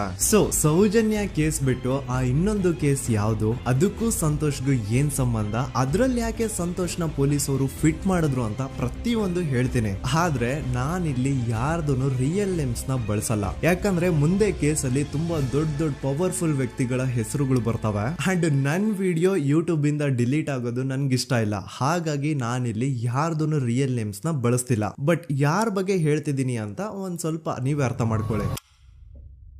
ನೋಡಿ, ಧರ್ಮಸ್ಥಳದಲ್ಲಿ ಮಾಫಿಯಾ ಕೈಂಡ್ ಆಫ್ ನಡೆಸ್ತಿರುವಂತಹ ಒಂದು ವೆರಿ ಪವರ್ಫುಲ್ ಗೌಡ್ರು ಕುಟುಂಬ ಇದೆ. ಇವ್ರ ಹತ್ರ ಬೇಜನ್ ಆಸ್ತಿ, ಬೇಜನ್ ದುಡ್ಡು, ಬೇಜನ್ ಪವರ್, ಬೇಜನ್ ಇನ್ಫ್ಲೂಯೆನ್ಸ್ ಎಲ್ಲಾನು ಇದೆ. ಆ ಊರಲ್ಲಿ ಈ ಗೌಡ್ರು ಕುಟುಂಬದ್ದು ಎಷ್ಟೊಂದು ಕಂಟ್ರೋಲ್ ಇದೆ ಅಂತಂದ್ರೆ ಅವ್ರನ್ನ ಎದುರು ಹಾಕೊಳ್ಳೋರೆ ಯಾರು ಇಲ್ಲ. ಅಂಡ್ ಈ ಒಂದು ಗೌಡ್ರು ಕುಟುಂಬ ಒಂದು ಪ್ರೈವೇಟ್ ಟ್ರಸ್ಟ್ ಹೆಸರಲ್ಲಿ ಒಂದು ವೆರಿ ಪಾಪ್ಯುಲರ್ ದೇವಸ್ಥಾನನ ಸುಮಾರು ವರ್ಷಗಳಿಂದ ತಲೆ ಮಾರುಗಳಿಂದನೂ ನಡ್ಸ್ಕೊಂಡ್ ಬಂದಿರ್ತಾರ. ಅದೇ ಒಂದು ದೇವಸ್ಥಾನದಲ್ಲಿ 60 ವರ್ಷ ವಯಸ್ಸಾಗಿರುವಂತಹ ನಾರಾಯಣ ಅನ್ನೋ ಒಬ್ಬ ವ್ಯಕ್ತಿ ಮಾವುತನಾಗಿ ಕೆಲಸ ಮಾಡ್ತಿರ್ತಾನೆ. ನಾರಾಯಣ ಅವ್ರ ತಂದೆನೂ ಅದೇ ದೇವಸ್ಥಾನದಲ್ಲಿ ಮಾವುತಾಗಿ ಕೆಲಸ ಮಾಡ್ತಾ ಇದ್ರು, ಅವ್ರ ತಂದೆನೂ ಅದೇ ದೇವಸ್ಥಾನದಲ್ಲಿ ಮಾವುತಾಗಿ ಕೆಲಸ ಮಾಡ್ತಾ ಇದ್ರು. ಸೊ ಹೀಗೆ ತಲೆ ಮಾರುಗಳಿಂದ ಮಾವುತಾಗಿನೇ ನಾರಾಯಣನ ಕುಟುಂಬ ಆ ಒಂದು ದೇವಸ್ಥಾನದಲ್ಲಿ ಕೆಲಸ ಮಾಡ್ತಾ ಇರುತ್ತೆ. ಸೊ ಒಮ್ಮೆ ತುಂಬಾ ವರ್ಷಗಳ ಹಿಂದೆ ನಾರಾಯಣ ಅವ್ರ ತಂದೆ ಆ ದೇವಸ್ಥಾನದಲ್ಲಿ ಮಾವುತಾಗಿ ಕೆಲಸ ಮಾಡ್ತಾ ಇರ್ಬೇಕಾದ್ರೆ ಆಗಿನ ದೇವಸ್ಥಾನದ ಧರ್ಮಾಧಿಕಾರಿ ಆ ಮಾವುತನ ಕೆಲ್ಸದ ಮೇಲೆ ಇರುವಂತಹ ನಿಷ್ಠೆ, ಅವನ ನಿಯತ್ತು ಅಂಡ್ ತಲೆಮಾರುಗಳಿಂದ ಅವರು ದೇವಸ್ಥಾನಕ್ಕೆ ಸಲ್ಲಿಸ್ತಿರುವಂತಹ ಸೇವೆನ ಮೆಚ್ಚಿ ಆ ಧರ್ಮಾಧಿಕಾರಿ ಆ ನಾರಾಯಣ ಅವ್ರ ತಂದೆ ಆ ಮಾವುತನಿಗೆ ಒಂದು ಜಮೀನ್ ಕೊಡ್ತಾರೆ ಆಸ್ ಎ ಗಿಫ್ಟ್ ಆಗಿ. ಸೊ ಈಗ ಫ್ಲಾಶ್ ಬ್ಯಾಕ್ ಇಂದ ಒಂದ್ ಸ್ವಲ್ಪ ಮುಂದೆ ಬರುವ 2010-11ರಲ್ಲಿ ಯಾವೊಂದು ಜಮೀನ ಆಗಿನ ಧರ್ಮಾಧಿಕಾರಿ ನಾರಾಯಣ ಅವ್ರ ತಂದೆಗೆ ಆಸ್ ಎ ಗಿಫ್ಟ್ ಆಗಿ ಕೊಟ್ಟಿದ್ರು, ಈಗ ನಾರಾಯಣ ಅವ್ರ ತಂದೆ ಸತ್ ಹೋಗಿ ಆ ಒಂದು ಜಮೀನು ನಾರಾಯಣ ಹೆಸರಿಗೆ ಆಗಿರುತ್ತೆ. ಅಂಡ್ ಆಗಷ್ಟೇ ಗೊತ್ತಾಗುತ್ತೆ ಆ ಜಮೀನ ವೆರಿ ಆಪೋಸಿಟ್ ಒಂದು ದೊಡ್ಡ ಹೈವೇ ಬರ್ತಿದೆ ಅಂಡ್ ಅದರಿಂದ ಜಮೀನ ರೇಟು 10 ಪಟ್ಟು ಜಾಸ್ತಿ ಆಗುತ್ತೆ ಅಂತ. ಸೊ ಈ ವಿಷಯ ಗೊತ್ತಾಗಿ ನೋಡಿ ದಾನ ಮಾಡದಂತಹ ಧರ್ಮಾಧಿಕಾರಿ ಅಂತೂ ಸತ್ ಹೋದ್ರು, ಆದ್ರೆ ಅವ್ರ ಮುಂದಿನ ಪೀಳಿಗೆ ಅವ್ರಿಗೆ ಈ ಜಮೀನ್ ಮೇಲೆ ಕಣ್ಬಿದ್ದು ನಾರಾಯಣ ಅವ್ರ ಹತ್ರ ಆ ಜಾಗನ ವಾಪಸ್ ಕೇಳ್ತಾರ. ಆದ್ರೆ ನಾರಾಯಣ ಕೊಡಲ್ಲ. ಇಲ್ಲ ನಾನ್ ಯಾಕೆ ಕೊಡ್ಲಿ, ನಮ್ ತಂದೆಯಿಂದ ಸಿಕ್ಕಿರುವಂತಹ ಜಮೀನ್ ಇದು, ನಮ್ ತಂದೆಯ ಕೊನೆ ಗುರುತು ಇದು ನನ್ನ ಹತ್ರ ಇರೋದು, ಸೊ ಇದನ್ನ ನಾನ್ ಯಾವುದೇ ಕಾರಣಕ್ಕೂ ಬಿಟ್ಕೊಡಲ್ಲ ಅಂತ ಆ ಗೌಡ್ರು ಕುಟುಂಬನ ನಾರಾಯಣ ಎದುರು ಹಾಕೋತಾರ. ಆಗ ಗೌಡ್ರು ಕುಟುಂಬದವ್ರಿಗೆ ಕೋಪ ಬಂದು ಅವ್ರೇನ್ ಮಾಡ್ತಾರೆ ಅಂದ್ರೆ ನಾರಾಯಣ ಮನೆಗೆ ನೀರಿನ ಸಪ್ಲೈ ಇರುತ್ತಲ್ವಾ ಅದನ್ನ ಬಂದ್ ಮಾಡ್ತಾರ, ಎಲೆಕ್ಟ್ರಿಸಿಟಿ ಸಪ್ಲೈನು ಕಟ್ ಆಫ್ ಮಾಡ್ತಾರ, ಊರಲ್ಲಿರುವಂತಹ ಎಲ್ಲಾ ಚರಂಡಿಗಳನ್ನ ಕ್ಲೀನ್ ಮಾಡಿ ಆ ಕಸ ಏನಿರುತ್ತೋ ಅದನ್ನ ತಂದು ನಾರಾಯಣ ಮನೆ ಮುಂದೆ ಹಾಕ್ತಾರ. ಇಷ್ಟೇ ಅಲ್ಲ, ನಾರಾಯಣ ಅವ್ರ ಹೆಂಡತಿ ಮಕ್ಕಳು ಎಲ್ಲಾದ್ರೂ ಆಚೆ ಹೋಗ್ತಾ ಬರ್ತಾ ಇದ್ರೆ ಅವ್ರನ್ನ ಕೆಟ್ಟದಾಗ ಬೈಯೋದು, ಹೊಡ್ಕೊಳ್ಳೋದು, ಬಡ್ಕೊಳ್ಳೋದೆಲ್ಲ ಮಾಡ್ತಿರ್ತಾರ. ಇಷ್ಟೆಲ್ಲ ಆಗ್ತಾ ಇದ್ರು ಸ್ಟಿಲ್ ನಾರಾಯಣ ಮಾತ್ರ ಆ ಜಾಗನ ಬಿಟ್ಕೊಡಲ್ಲ. ಆ ಜಾಗದ್ಗೋಸ್ಕರ ನೀನ್ ಬೇಕಿದ್ರೆ ಇದನ್ನೆಲ್ಲ ಸಹಿಸ್ಕೊಂಡಿರಪ್ಪ, ನಮ್ ಕೈಲಂತೂ ಆಗಲ್ಲ ಅಂತ ನಾರಾಯಣನ ಹೆಂಡತಿ ಮಕ್ಕಳು ಅವನ್ನ ಬಿಟ್ಟು ಬೇರೆ ಊರಿಗೆ ಹೋಗ್ಬಿಡ್ತಾರ. ಈಗ ಮನೆಯಲ್ಲಿ ನಾರಾಯಣ ಅಂಡ್ 45 ವರ್ಷ ವಯಸ್ಸಿರುವಂತಹ ನಾರಾಯಣ ಅವ್ರ ತಂಗಿ ಯಮುನಾ ಅವ್ರು ಮಾತ್ರ ಇಬ್ರೇ ಇರ್ತಾ ಇದ್ರು. ಸೊ ಒಂದೊಳ್ಳೆ ಅವಕಾಶ ನೋಡ್ಕೊಂಡು 21 ಸೆಪ್ಟೆಂಬರ್ 2012 ಮನೆಯಲ್ಲಿ ನಾರಾಯಣ ಹಾಗೂ ಯಮುನಾ ಇರ್ಬೇಕಾದ್ರೆ ಯಾರೋ ಮನೆ ಒಳಗಡೆ ನುಗ್ಗಿ ನಾರಾಯಣನ್ಗೆ ಹೊಡೆದು ಯಮುನಾಗೂ ಸಹ ಹೊಡೆದು ನಂತರ ಅವಳು ಮಾಡಿ ದೆನ್ ನಾರಾಯಣ ಹಾಗೂ ಯಮುನನ ತಲೆನ ಒಂದು ರುಬ್ಬಗುಂಡಿಂದ ಚಚ್ಚಿ ಸಾಯಿಸ್ಬಿಡ್ತಾರ. ಈ ಕೊಲೆ ಆಗಿದ್ದು ಕಳ್ಳತನಗೋಸ್ಕರ ಅಂತ ಪೊಲೀಸ್ ಅವರು ತಮ್ಮ ರಿಪೋರ್ಟ್ ಅಲ್ಲಿ ಬರೀತಾರ. ಆದ್ರೆ ಪಾಯಿಂಟ್ ಏನ್ ಗೊತ್ತಾ, ಆ ಮನೇಲಿ ಒಂದ್ ಸ್ವಲ್ಪನೂ ಹಣ ಆಗ್ಲಿ ಅಥವಾ ಬಂಗಾರ ಆಗ್ಲಿ ಕಳ್ಳತನ ಆಗಿರಲ್ಲ. ಕಳ್ಳತನ ಆಗಿರೋದು ಕೇವಲ ಆ ಮೇನ್ ರೋಡ್ ಅಲ್ಲಿ ಇದ್ದಂತಹ ಪ್ರಾಪರ್ಟಿ ಪೇಪರ್ಸ್.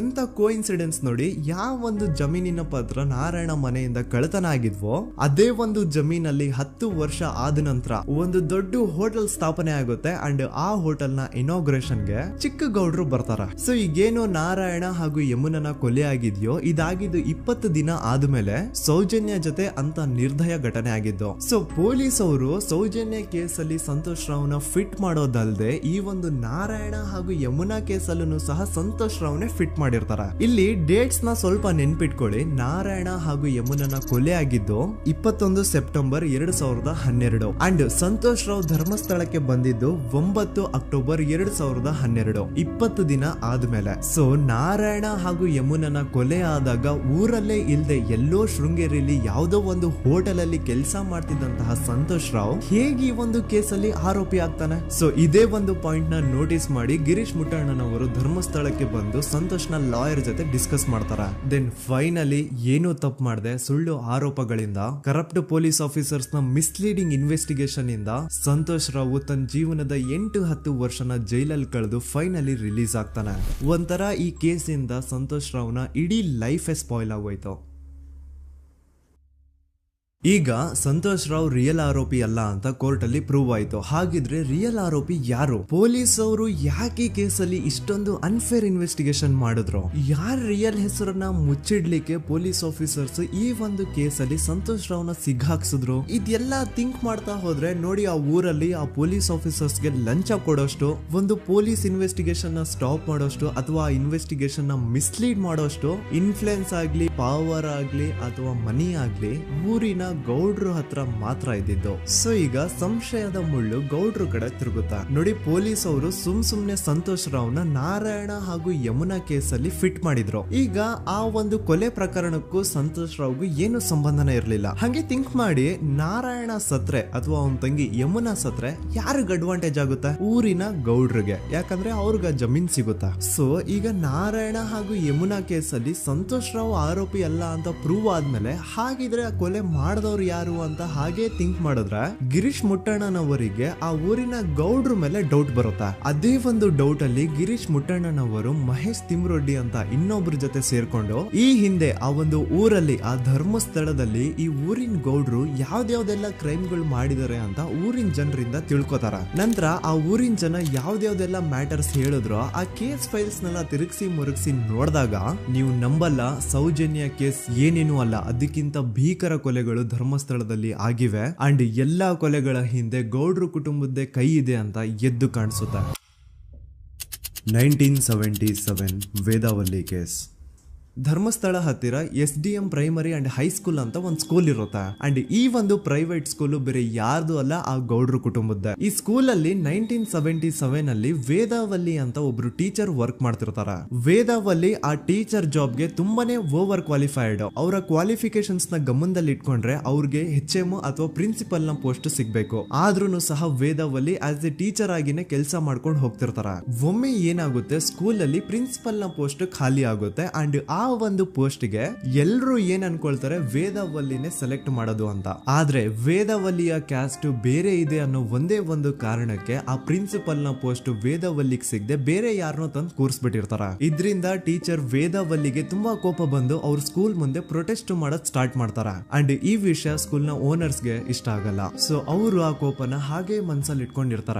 ಒಮ್ಮೆ ಏನಾಗುತ್ತೆ, ಸ್ಕೂಲ್ ರಜೆ ಇರುತ್ತೆ, ವೇದಾವಲ್ಲಿ ಮನೇಲಿ ಇರ್ತಾರ ಅಂಡ್ ಅವ್ರ ಹಸ್ಬೆಂಡ್ ಡಾಕ್ಟರ್ ಅರಳೆ ಅವ್ರಿಗೆ ಯಾವ್ದೋ ಬೇರೆ ಊರಲ್ಲಿ ಒಂದು ಕಾಲೇಜ್ ಅಲ್ಲಿ ಸೆಮಿನಾರ್ ಏನೋ ಇರುತ್ತೆ. ಸೊ ಅವರು ಅಲ್ಲಿಗೆ ಹೋಗಿರ್ತಾರೆ. ಈಗ ಮನೇಲಿ ಇರೋದು ವೇದಾವಲ್ಲಿ ಒಂದೇ. ಇದೇ ಒಂದು ಅವಕಾಶನ ನೋಡ್ಕೊಂಡು ಯಾರೋ ವೇದಾವಲ್ಲಿ ಅವ್ರ ಮನೆಗೆ ನುಗ್ಗಿ ವೇದಾವಲ್ಲಿಗೆ ಹೊಡೆದು ನಂತರ ಅವ್ರನ್ನ ಜೀವಂತವಾಗಿ ಸುಟ್ಬಿಡ್ತಾರ. ಸ್ವಲ್ಪ ಹೊತ್ತು ನಂತರ ರಾತ್ರಿ ಆಗ್ತಿದ್ದಂಗೆ ಡಾಕ್ಟರ್ ಅರಳೆ ಅವರು ಮನೆಗೆ ವಾಪಸ್ ಬರ್ತಾರೆ ಅಂಡ್ ಮನೆ ಒಳಗಡೆ ಬಂದ್ ನೋಡಿದ್ರೆ ವೇದಾವಲ್ಲಿ ಅವರು ಸತ್ ಹೋಗಿ ಅವರ ಬಾಡಿ ಸುಟ್ ಹೋಗಿ ನೆಲದ ಮೇಲೆ ಬಿದ್ದಿದೆ. ಹೆಂಡತಿನ ಕಳ್ಕೊಂಡಿರುವಂತಹ ದುಃಖನ ಸೈಡ್ಗೆ ಇಟ್ಟು ಡಾಕ್ಟರ್ ಅರಳೆ ಅವರು ಮೊದ್ಲು ಪೊಲೀಸ್ ಸ್ಟೇಷನ್ ಹೋಗ್ಬಿಟ್ಟು ನಮ್ ಮನೆಗೆ ನಾನು ಇಲ್ದೇ ಇರುವಂತಹ ಸಮಯನ ನೋಡ್ಕೊಂಡು ಯಾರೋ ಮನೆ ಒಳಗಡೆ ನುಗ್ಗಿ ನನ್ನ ಹೆಂಡತಿನ ಹೊಡೆದು ನಂತರ ಅವಳನ್ನ ತುಂಬಾ ಭೀಕರವಾಗಿ ಸಾಯಿಸಿದರೆ ಅಂತ ಪೊಲೀಸ್ ಅವ್ರಿಗೆ ರಿಪೋರ್ಟ್ ಕೊಡಕ್ ಹೋದ್ರೆ ಅಲ್ಲಿ ಪೊಲೀಸ್ ಅವರು ಉಲ್ಟಾ ಡಾಕ್ಟರ್ ಅರಳೆ ಮೇಲೆನೆ FIR ಬರ್ದು ನೀನೇ ನಿನ್ ಹೆಂಡತಿನ ಸಾಯಿಸಿದ್ಯಾ, ನಾಟಕ ಮಾಡಬೇಡ ಅಂತ ಅವ್ರನ್ನೇ ಅರೆಸ್ಟ್ ಮಾಡ್ಬಿಡ್ತಾರ. ನಂತರ 2-3 ವರ್ಷ ಜೈಲಲ್ಲೇ ಇದ್ದು ಡಾಕ್ಟರ್ ಅರಳೆ ಅವರು ತಮ್ಮ ಫ್ರೆಂಡ್ಸ್ ಅಂಡ್ ಫ್ಯಾಮಿಲಿ ಮೂಲಕ ಎವಿಡೆನ್ಸ್ ನೆಲ್ಲ ಕಲೆಕ್ಟ್ ಮಾಡಿಸಿ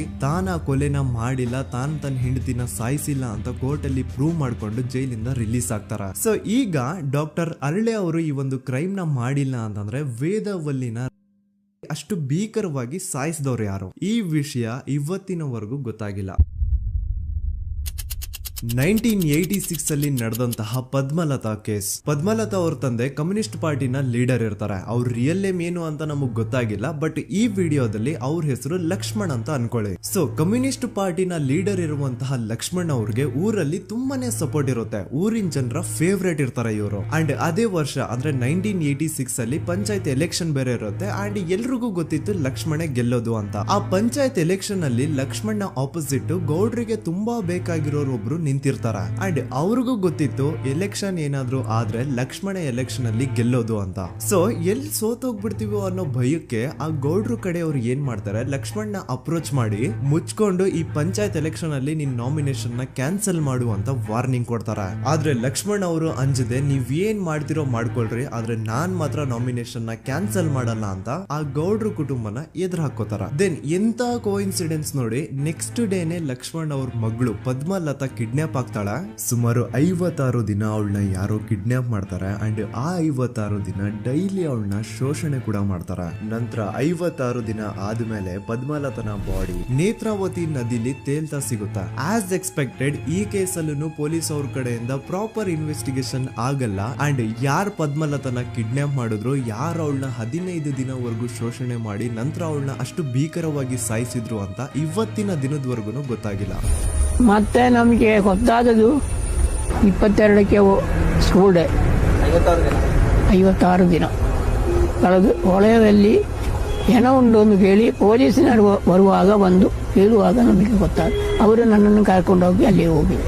ಇನ್ನೊಂದು ಲಾಸ್ಟ್ ಕೇಸ್ ಇದೆ, ಇದು ಅರ್ಲಿ 2000 ಅಲ್ಲಿ ನಡೆದಿರೋದು. ಇವ್ರದ್ದು ಅಷ್ಟಾಗಿ ಡೀಟೇಲ್ಸ್ ನಾನು ಹೇಳಲ್ಲ, ಜಸ್ಟ್ ಮೇಲ್ ಹೇಳ್ತೀನಿ. 2000 ಇಸ್ವಿಯಲ್ಲಿ ಧರ್ಮಸ್ಥಳದಲ್ಲಿ 2 ಫಿನಾನ್ಸ್ ಬ್ಯಾಂಕ್ ಇರ್ತಾವೆ. ಒಂದು ಅಗೇನ್ ರಿಯಲ್ ನೇಮ್ ತಗೊಳ್ಳೋದು ಬೇಡ, ಲೈಕ್ ಜಸ್ಟ್ ಸಹಕಾರ ಗ್ರಾಮೀಣ ಬ್ಯಾಂಕ್ ಅನ್ಕೊಳ್ಳಿ. ಅಂಡ್ ಇನ್ನೊಂದು ಬಂದ್ಬಿಟ್ಟು SDM ಫೈನಾನ್ಸ್ ಪ್ರೈವೇಟ್ ಲಿಮಿಟೆಡ್. ಈ SDM ಫೈನಾನ್ಸ್ ಪ್ರೈವೇಟ್ ಲಿಮಿಟೆಡ್ ಬಂದು ಗೌಡ್ರು ಕುಟುಂಬ ಅವ್ರಿಗೆ ಸೇರಿದ್ದು. ಆ ಕಡೆ ಇವ್ರ ಆಪೋಸಿಟ್ ಏನದು ಗ್ರಾಮೀಣ ಬ್ಯಾಂಕ್ ಇತ್ತು, ಅದರಲ್ಲಿ ಒಬ್ಬ ಮ್ಯಾನೇಜರು ಬಡವ್ರಿಗೆ ಸಹಾಯ ಆಗ್ಲಿ ರೈತರಿಗೆ ಸಹಾಯ ಆಗ್ಲಿ ಅಂತ ತುಂಬಾ ಕಡಿಮೆ ಬಡ್ಡಿಗೆ ಲೋನ್ ಕೊಡ್ತಿರ್ತಾನೆ. ಇದ್ರಿಂದಾಗಿ ಧರ್ಮಸ್ಥಳದಲ್ಲಿ ಆಲ್ಮೋಸ್ಟ್ ಎಲ್ಲಾ ಕಸ್ಟಮರ್ಸ್ ಆ ಗ್ರಾಮೀಣ ಬ್ಯಾಂಕ್ ಕಡೆಗೆ ಹೋಗ್ತಿರ್ತಾರೆ. SDM ಫೈನಾನ್ಸ್ ಪ್ರೈವೇಟ್ ಲಿಮಿಟೆಡ್ ಕಡೆಗೆ ಯಾರು ಬರ್ತಿರಲ್ಲ. ಇದ್ರಿಂದ ಗೌಡ್ರಿಗೆ ಲಾಸ್ ಆಗ್ತಿರುತ್ತ. ಸೊ ಅವ್ರೇನ್ ಮಾಡ್ತಾರೆ, ಆ ಗ್ರಾಮೀಣ ಬ್ಯಾಂಕ್ ನ ಮ್ಯಾನೇಜರ್ ಏನಿದ್ನೋ ಅವನ್ಗೆ ಒಂದು ಸ್ವೀಟ್ ವಾರ್ನಿಂಗ್ ಕೊಡ್ತಾರ. ಮುಚ್ಕೊಂಡು ಇನ್ಮೇಲೆ ಇಂದ ನಿನ್ ಲೋನ್ಸ್ ಕೊಡೋದನ್ನ ನಿಲ್ಸ್ಬಿಡು. ಇನ್ ಕೇಸ್ ಲೋನ್ ಕೊಟ್ರು ನಾವ್ ಯಾವ ಇಂಟ್ರೆಸ್ಟ್ ರೇಟ್ ಗೆ ಲೋನ್ ನ ಕೊಡ್ತಾ ಇದೀವೋ ಅದೇ ರೇಟ್ ಗೆ ನೀನು ಕೊಡುವ ಅಂತ ಫೋರ್ಸ್ ಮಾಡ್ತಾರ. ಆದ್ರೆ ಆ ಗ್ರಾಮೀಣ ಬ್ಯಾಂಕ್ ನ ಮ್ಯಾನೇಜರ್ ಇದ್ಯಾವುದನ್ನು ಕಿವಿಗೆ ಹಾಕೊಳ್ಳಾರ್ದೆ ಅವ್ನ್ ಕೆಲಸ ಅವ್ನ್ ಮಾಡ್ಕೊಂಡು ಹೋಗ್ತಾನ. ದೆನ್ ಸಡನ್ಲಿ ಒಂದು ದಿನ ಬ್ಯಾಂಕ್ ಮ್ಯಾನೇಜರ್ ನ ಹೆಂಡತಿನ ಮನೆ ಒಳಗಡೆನೆ ನುಗ್ಗಿ ಯಾರು ಮಾಡಿ ತುಂಬಾ ಭೀಕರವಾಗಿ ಸಾಯಿಸ್ಬಿಡ್ತಾರ. ಇದರ ರಿಗಾರ್ಡಿಂಗ್ ಆ ಬ್ಯಾಂಕ್ ಮ್ಯಾನೇಜರ್ ಪೊಲೀಸ್ ಸ್ಟೇಷನ್ ಅಲ್ಲಿ ಕಂಪ್ಲೇಂಟ್ ಕೊಡಕ್ ಹೋದ್ರೆ ಪೊಲೀಸ್ ಅವರು ಉಲ್ಟಾ ಆ ಬ್ಯಾಂಕ್ ಮ್ಯಾನೇಜರ್ ಹೆಸರಲ್ಲೇ FIR ಬರ್ದು ನೀನೇ ನಿನ್ ಹೆಂಡತಿನ ಸಾಯಿಸಿದ್ಯಾ ಅಂತ ಅವನ್ನೇ ಅರೆಸ್ಟ್ ಮಾಡ್ಬಿಡ್ತಾರ. ನಂತರ 1-2-3 ವರ್ಷ ಆ ಬ್ಯಾಂಕ್ ಮ್ಯಾನೇಜರ್ ಜೈಲಲ್ಲಿ ಇರ್ತಾನೆ. ಅದಾದ್ಮೇಲೆ ಅವನ ಕ್ರೈಮ್ ನ ಮಾಡಿಲ್ಲ ಅಂತ ಕೋರ್ಟ್ ಅಲ್ಲಿ ಪ್ರೂವ್ ಆಗುತ್ತೆ. ಆದ್ರೆ ರಿಯಲ್ ಕ್ರೈಮ್ ಮಾಡಿದವರು ಯಾರು ಅಂತ still it's A question mark. And ಇನ್ನೊಂದು ನಾರಾಯಣ ಅಂಡ್ ಯಮುನಾ ಕೇಸ್ ಬಗ್ಗೆ ಅಂತೂ ನಾನು ಆಗ್ಲೇ ನಿಮ್ಗೆ ಎಕ್ಸ್ಪ್ಲೇನ್ ಮಾಡಿದೆ. ಸೊ ಎಂತ ಕೋಇನ್ಸಿಡೆಂಟ್ಸ್ ಗಳು ನೋಡಿ, ಯಾರೆಲ್ಲ ಆ ಧರ್ಮಸ್ಥಳದಲ್ಲಿ ಗೌಡ್ರು ಕುಟುಂಬನ ಎದುರಾಕೊಂಡಿದಾರೋ ಅವ್ರ ಜೀವನದಲ್ಲಿ ಏನೋ ಒಂದು ತುಂಬಾ ದೊಡ್ಡ ದುರಂತ ನಡೆದು ಹೋಗುತ್ತಾ. ಅಂಡ್ ಸರ್ಪ್ರೈಸಿಂಗ್ಲಿ ಅವ್ರ ಕೇಸಲ್ಲಿ ಪೊಲೀಸ್ ಅವ್ರ ಕಡೆಯಿಂದ ಪ್ರಾಪರ್ ಇನ್ವೆಸ್ಟಿಗೇಷನ್ ಆಗಲ್ಲ. ಅಂಡ್ ಯಾರ ಕ್ರೈಮ್ ನ ಮಾಡಿದ್ರು ಅಂತ ಯಾವತ್ತೂ ಹೊರಗೆ ಬರೋದೇ ಇಲ್ಲ. ಸೊ ಈ ಗೌಡ್ರು ಕುಟುಂಬದವರು ಧರ್ಮಸ್ಥಳದಲ್ಲಿ ಬೇಜನ್ ಕರ್ಮಕಾಂಡಗಳನ್ನ ಮಾಡಿದ್ದಾರೆ. ಅಂಡ್ ಅವ್ರ ಪವರ್ ಅಂಡ್ ಅವ್ರಿಗಿರುವಂತಹ ಇನ್ಫ್ಲೂಯೆನ್ಸ್ ಇಂದ ಆ ಎಲ್ಲಾ ಕೇಸ್ ನ ಮುಚ್ಚಾಕಿದ್ದಾರೆ ಅಂತ ಮಹೇಶ್ ಹಾಗೂ ಗಿರೀಶ್ ಮುಟ್ಟಣ್ಣನವರ ಹೇಳಿಕೆ ಆಗಿದೆ. ಸೊ ಗೌಡ್ರು ಫ್ಯಾಮಿಲಿನ ಟ್ರ್ಯಾಕ್ ರೆಕಾರ್ಡ್ ನೋಡಿದ್ರೆ ಧರ್ಮಸ್ಥಳದಲ್ಲಿ ಒಂದು ಹುಡುಗಿನ ರೇಪ್ ಅಂಡ್ ಮರ್ಡರ್ ಮಾಡಿ ದೆನ್ ಪೊಲೀಸ್ ಅವ್ರಿಗೆ ಲಂಚ ಕೊಟ್ಟು ಇನ್ವೆಸ್ಟಿಗೇಷನ್ ನ ಮಿಸ್ಲೀಡ್ ಮಾಡೋಷ್ಟು ಪವರ್ ಇನ್ಫ್ಲೂಯೆನ್ಸ್ ಈ ಗೌಡ್ರು ಕುಟುಂಬಕ್ಕೆ ಮಾತ್ರ ಇರೋದು. ಈಗ ಸಂತೋಷ್ ರಾವ್ ಅಂತೂ ಸೌಜನ್ಯ ಕೇಸಲ್ಲಿ ಆರೋಪಿ ಅಲ್ಲ ಅಂತ ಪ್ರೂವ್ ಆಯ್ತು. ಹಾಗಿದ್ರೆ ರಿಯಲ್ ಆರೋಪಿ ಯಾರು? ನೆನಪು ಮಾಡ್ಕೊಳ್ಳಿ, 11 ಅಕ್ಟೋಬರ್ 2012 ಸಂಜೆ 5 ಗಂಟೆ ಹಾಗೆ ಬಾಹುಬಲಿ ಬೆಟ್ಟದಲ್ಲಿ ಸಂತೋಷ್ ರಾವ್ ತನ್ನ ಪಾಡಿಗೆ ತಾನು ಸೀನರೀಸ್ ನ ಎಂಜಾಯ್ ಮಾಡ್ಕೊಂಡು ಸುಮ್ನೆ ಕೂತಿರ್ಬೇಕಾದ್ರೆ ಅವನ ಹತ್ರ 5 ಜನ ಕಿಡಿಗೇಡಿಗಳು ಬಂದು ಜಗಳ ತೆಗಿತಾರ. ಆ 5 ಜನ ಕಿಡಿಗೇಡಿಗಳು ಯಾರು ಅಂತ ನಾನು ಇಲ್ಲಿವರೆಗೂ ನಿಮ್ಗೆ ಹೇಳಿಲ್ಲ. ಸೊ ಅವರು ಬೇರೆ ಯಾರು ಅಲ್ಲ, ಚಿಕ್ಕ ಗೌಡ್ರು ಮಗ ನಿಶಾಂತ್ ಜೈನ್ ನ ವೆರಿ ಕ್ಲೋಸ್ ಫ್ರೆಂಡ್ಸ್. ಅವ್ರು ದಣಿ ಮಾಡಿರುವಂತಹ ಕ್ರೈಮ್ ಅಲ್ಲಿ ಬೇರೆ ಯಾರನ್ನಾದ್ರೂ ಸಿಗಿಸ್ಬೇಕಲ್ಲ ಅಂತ ಇವ್ರು ಬಕ್ರ ಹುಡುಕ್ತಾ ಇರ್ಬೇಕಾದ್ರೆ ಆಗ ಇವ್ರಿಗೆ ಸಿಗೋದೆ ಸಂತೋಷ್ ರಾವ್. ಅಗೇನ್ ಇನ್ನೊಂದು ಎಂತ ಕೋಇನ್ಸಿಡೆನ್ಸ್ ನೋಡಿ, ಸಂತೋಷ್ ರಾವ್ ಸೌಜನ್ಯ ಕೇಸಲ್ಲಿ ಅರೆಸ್ಟ್ ಆದ ನಂತರ ಚಿಕ್ಕ ಗೌಡ್ರು ಮಗ ನಿಶಾಂತ್ ಜೈನ್ ದೇಶನೇ ಬಿಟ್ಟು ಹೋಗ್ಬಿಡ್ತಾನೆ. ಈ ಕೇಸಲ್ಲಿ ಚಿಕ್ಕ ಗೌಡ್ರು ಮಗ ಇನ್ವಾಲ್ವ್ಮೆಂಟ್ ಇದೆ ಅಂತ ಯಾರಿಗೂ ಡೌಟೇ ಬರ್ತಾ ಇರ್ಲಿಲ್ಲ. ಡೌಟ್ ಯಾವಾಗ ಬಂತು ಅಂದ್ರೆ ಆ 5 ಜನ ಕಿಡಿಗೇಡಿಗಳು ಯಾರು ಸಂತೋಷ್ನ ಈ ಒಂದು ಕೇಸಲ್ಲಿ ಸಿಗಾಕ್ಸಿದ್ರು ಆ 5 ಜನರಲ್ಲಿ ಒಬ್ಬ ರವಿ ಪೂಜಾರಿ ಅಂತಾನು ಇರ್ತಾನೆ. ಅವನ್ಗೆ ತಾನು ತಪ್ಪು ಮಾಡಿದೀನಿ ಅಂತ ಗಿಲ್ಟ್ ಕಾಡುತ್ತೋ ಅಥವಾ ಬೇರೆ ಏನೋ ಗೊತ್ತಿಲ್ಲ. ಆದ್ರೆ ಅವನೇ ಸ್ವತಃ ಪೊಲೀಸ್ ಅವ್ರ ಹತ್ರ ಹೋಗ್ಬಿಟ್ಟು ಸೌಜನ್ಯ ಕೇಸಲ್ಲಿ ನಿಜವಾದ ಆರೋಪಿ ಸಂತೋಷ್ ಅಲ್ಲ ಕಂಡ್ರು, ಅವನ್ನ ಸುಮ್ನೆ ಸಿಗಾಕ್ಸಿರೋದಷ್ಟೇ. ನಿಜವಾದ ಆರೋಪಿಗಳು ಚಿಕ್ಕ ಗೌಡ್ರು ಮಗ ನಿಶಾಂತ್ ಜೈನ್ ಅಂಡ್ ಅವನ್ ಫ್ರೆಂಡ್ಸ್ ಸೂರಜ್, ಕಿರಣ್ ಅಂಡ್ ಕಣ್ಮಣಿ ಅಂತ. ಈ ಎಲ್ಲಾ ವಿಷಯನ ರವಿ ಪೂಜಾರಿ ಪೊಲೀಸ್ ಅವ್ರಿಗೆ ತಿಳಿಸ್ತಾನೆ. ಅಗೇನ್ ಎಂತ ಒಂದು ಕೋಇನ್ಸಿಡೆನ್ಸ್ ನೋಡಿ, ಈ ವಿಷಯಗಳನ್ನ ಊರಿನ ಜನರು ಮುಂದೆ ಹೇಳಿದಂತಹ ರವಿ ಪೂಜಾರಿ ಆಕಸ್ಮಿಕವಾಗಿ ಸತ್ ಹೋಗ್ಬಿಡ್ತಾನೆ. ಇವನು ಹೇಳಿದ್ದು ನಿಜ ಅಂತ ಜನರಿಗೆ ಯಾವಾಗ ಕನ್ಫರ್ಮ್ ಆಗುತ್ತೆ ಅಂದ್ರೆ ಸೌಜನ್ಯಗೆ ತುಂಬಾ ಹತ್ರವಾದವ್ರು ಒಬ್ರು ಯಶೋಧ ಅನ್ನೋರು ಕೋರ್ಟ್ ಅಲ್ಲಿ ಬಂದ್ಬಿಟ್ಟು ಸೌಜನ್ಯ ಕೊಲೆ ಆಗಿದ್ದ ದಿನ ಆ ಒಂದು ಸ್ಪಾಟ್ ಅಲ್ಲಿ ನಾನು ಈ 3 ಜನರನ್ನ ನೋಡಿದ್ದೆ ಅಂತ ಸಾಕ್ಷಿ ಹೇಳ್ತಾರೆ. ಈಗ ಎಲ್ಲಾ ಡಾಟ್ಸ್ ನ ಕನೆಕ್ಟ್ ಮಾಡ್ತಾ ಹೋದ್ರೆ ಸೌಜನ್ಯ ಕೇಸ್ ಒಂದೇ ಅಲ್ಲ, ನಾರಾಯಣ ಹಾಗೂ ಯಮುನಾ ಕೇಸಲ್ಲೂ, ವೇದವಲ್ಲಿ ಕೇಸಲ್ಲೂ, ಆ ಬ್ಯಾಂಕ್ ಮ್ಯಾನೇಜರ್ ನ ಕೇಸಲ್ಲೂ ಹಾಗೂ ಪದ್ಮಲತಾ ಕೇಸಲ್ಲೂ ಸೀದಾ ಡೈರೆಕ್ಟ್ ಡೌಟ್ ಬರೋದೆ ಊರಿನ ಗೌಡ್ರ ಮೇಲೆ. I really want to appreciate Kudla rampage YouTube channel, third eye YouTube channel, Girish ಮುಟ್ಟಣ್ಣನವರು ಸರ್ ಹಾಗೂ ಮಹೇಶ್ ಅವರು ಅಂಡ್ ಆಲ್ ಅದರ್ಸ್. ಇವರ ಕಾನ್ಸ್ಟೆಂಟ್ ಎಫರ್ಟ್ಸ್ ಇಂದಾನೆ ಸತ್ಯ ಏನಂತ 1 by 1 ಹೊರಗೆ ಬರ್ತಿದೆ. And they are trying their level best to catch real criminals. At present Soujanya case ಬಗ್ಗೆ ಅಪ್ಡೇಟ್ ಏನು ಅಂತಂದ್ರೆ ಹೈಕೋರ್ಟ್ ವರೆಗೂ ಈ ಒಂದು ಕೇಸ್ ಹೋಗಿದೆ. ಅಂಡ್ ಈ ಕೇಸ್ ಅಲ್ಲಿ ಈಗ ಇನ್ನೊಮ್ಮೆ ಮತ್ತೆ ಫ್ರೆಶ್ ಆಗಿ ರೀಇನ್ವೆಸ್ಟಿಗೇಷನ್ ಸ್ಟಾರ್ಟ್ ಆಗಬೇಕು ಅಂತ ಹೋರಾಟ ನಡೀತಿದೆ. ಸುದೂತ ಪ್ರಜೆಗಳೇ, ಇದಾಗಿತ್ತು ಸೌಜನ್ಯ ಕೇಸ್ ಬಗ್ಗೆ ನಮ್ಮ ಒಂದು ಡೀಟೇಲ್ಡ್ ವಿಡಿಯೋ. ಈ ವಿಡಿಯೋದಲ್ಲಿ ನನ್ನಿಂದ ಎಲ್ಲಾದ್ರೂ ಏನಾದ್ರೂ ಚಿಕ್ಕ ಪುಟ್ಟ ಇನ್ಫಾರ್ಮೇಶನ್ ಮಿಸ್ ಆಗಿದ್ರೆ ಅಥವಾ ಮಿಸ್ಟೇಕ್ ಆಗಿದ್ರೆ ಅದನ್ನ ದಯವಿಟ್ಟು ಕಮೆಂಟ್ ಸೆಕ್ಷನ್ ಅಲ್ಲಿ ಹೈಲೈಟ್ ಮಾಡಿ. ಈ ವಿಡಿಯೋ ಯಾವಾಗ ಯೂಟ್ಯೂಬ್ ಇಂದ ಡಿಲೀಟ್ ಆಗುತ್ತೋ ನನ್ಗಂತೂ ಗೊತ್ತಿಲ್ಲ. ಸೊ ಪ್ಲೀಸ್ ಆದಷ್ಟು ಬೇಗ ಇದನ್ನ ಎಲ್ಲಾ ಕಡೆ ಶೇರ್ ಮಾಡಿ. ಓಕೆ ಪ್ರಜೆಗಳೇ, ಇವತ್ತಿಗಿಷ್ಟು ಸಾಕು ಅನ್ಕೊಳ್ತೀನಿ. ನಾನು ನಿಮ್ಮ ದೂತ ಸಮೀರ್ MD. ಮತ್ತೆ ಸಿಗ್ತೀನಿ ನೆಕ್ಸ್ಟ್ ವಿಡಿಯೋದಲ್ಲಿ.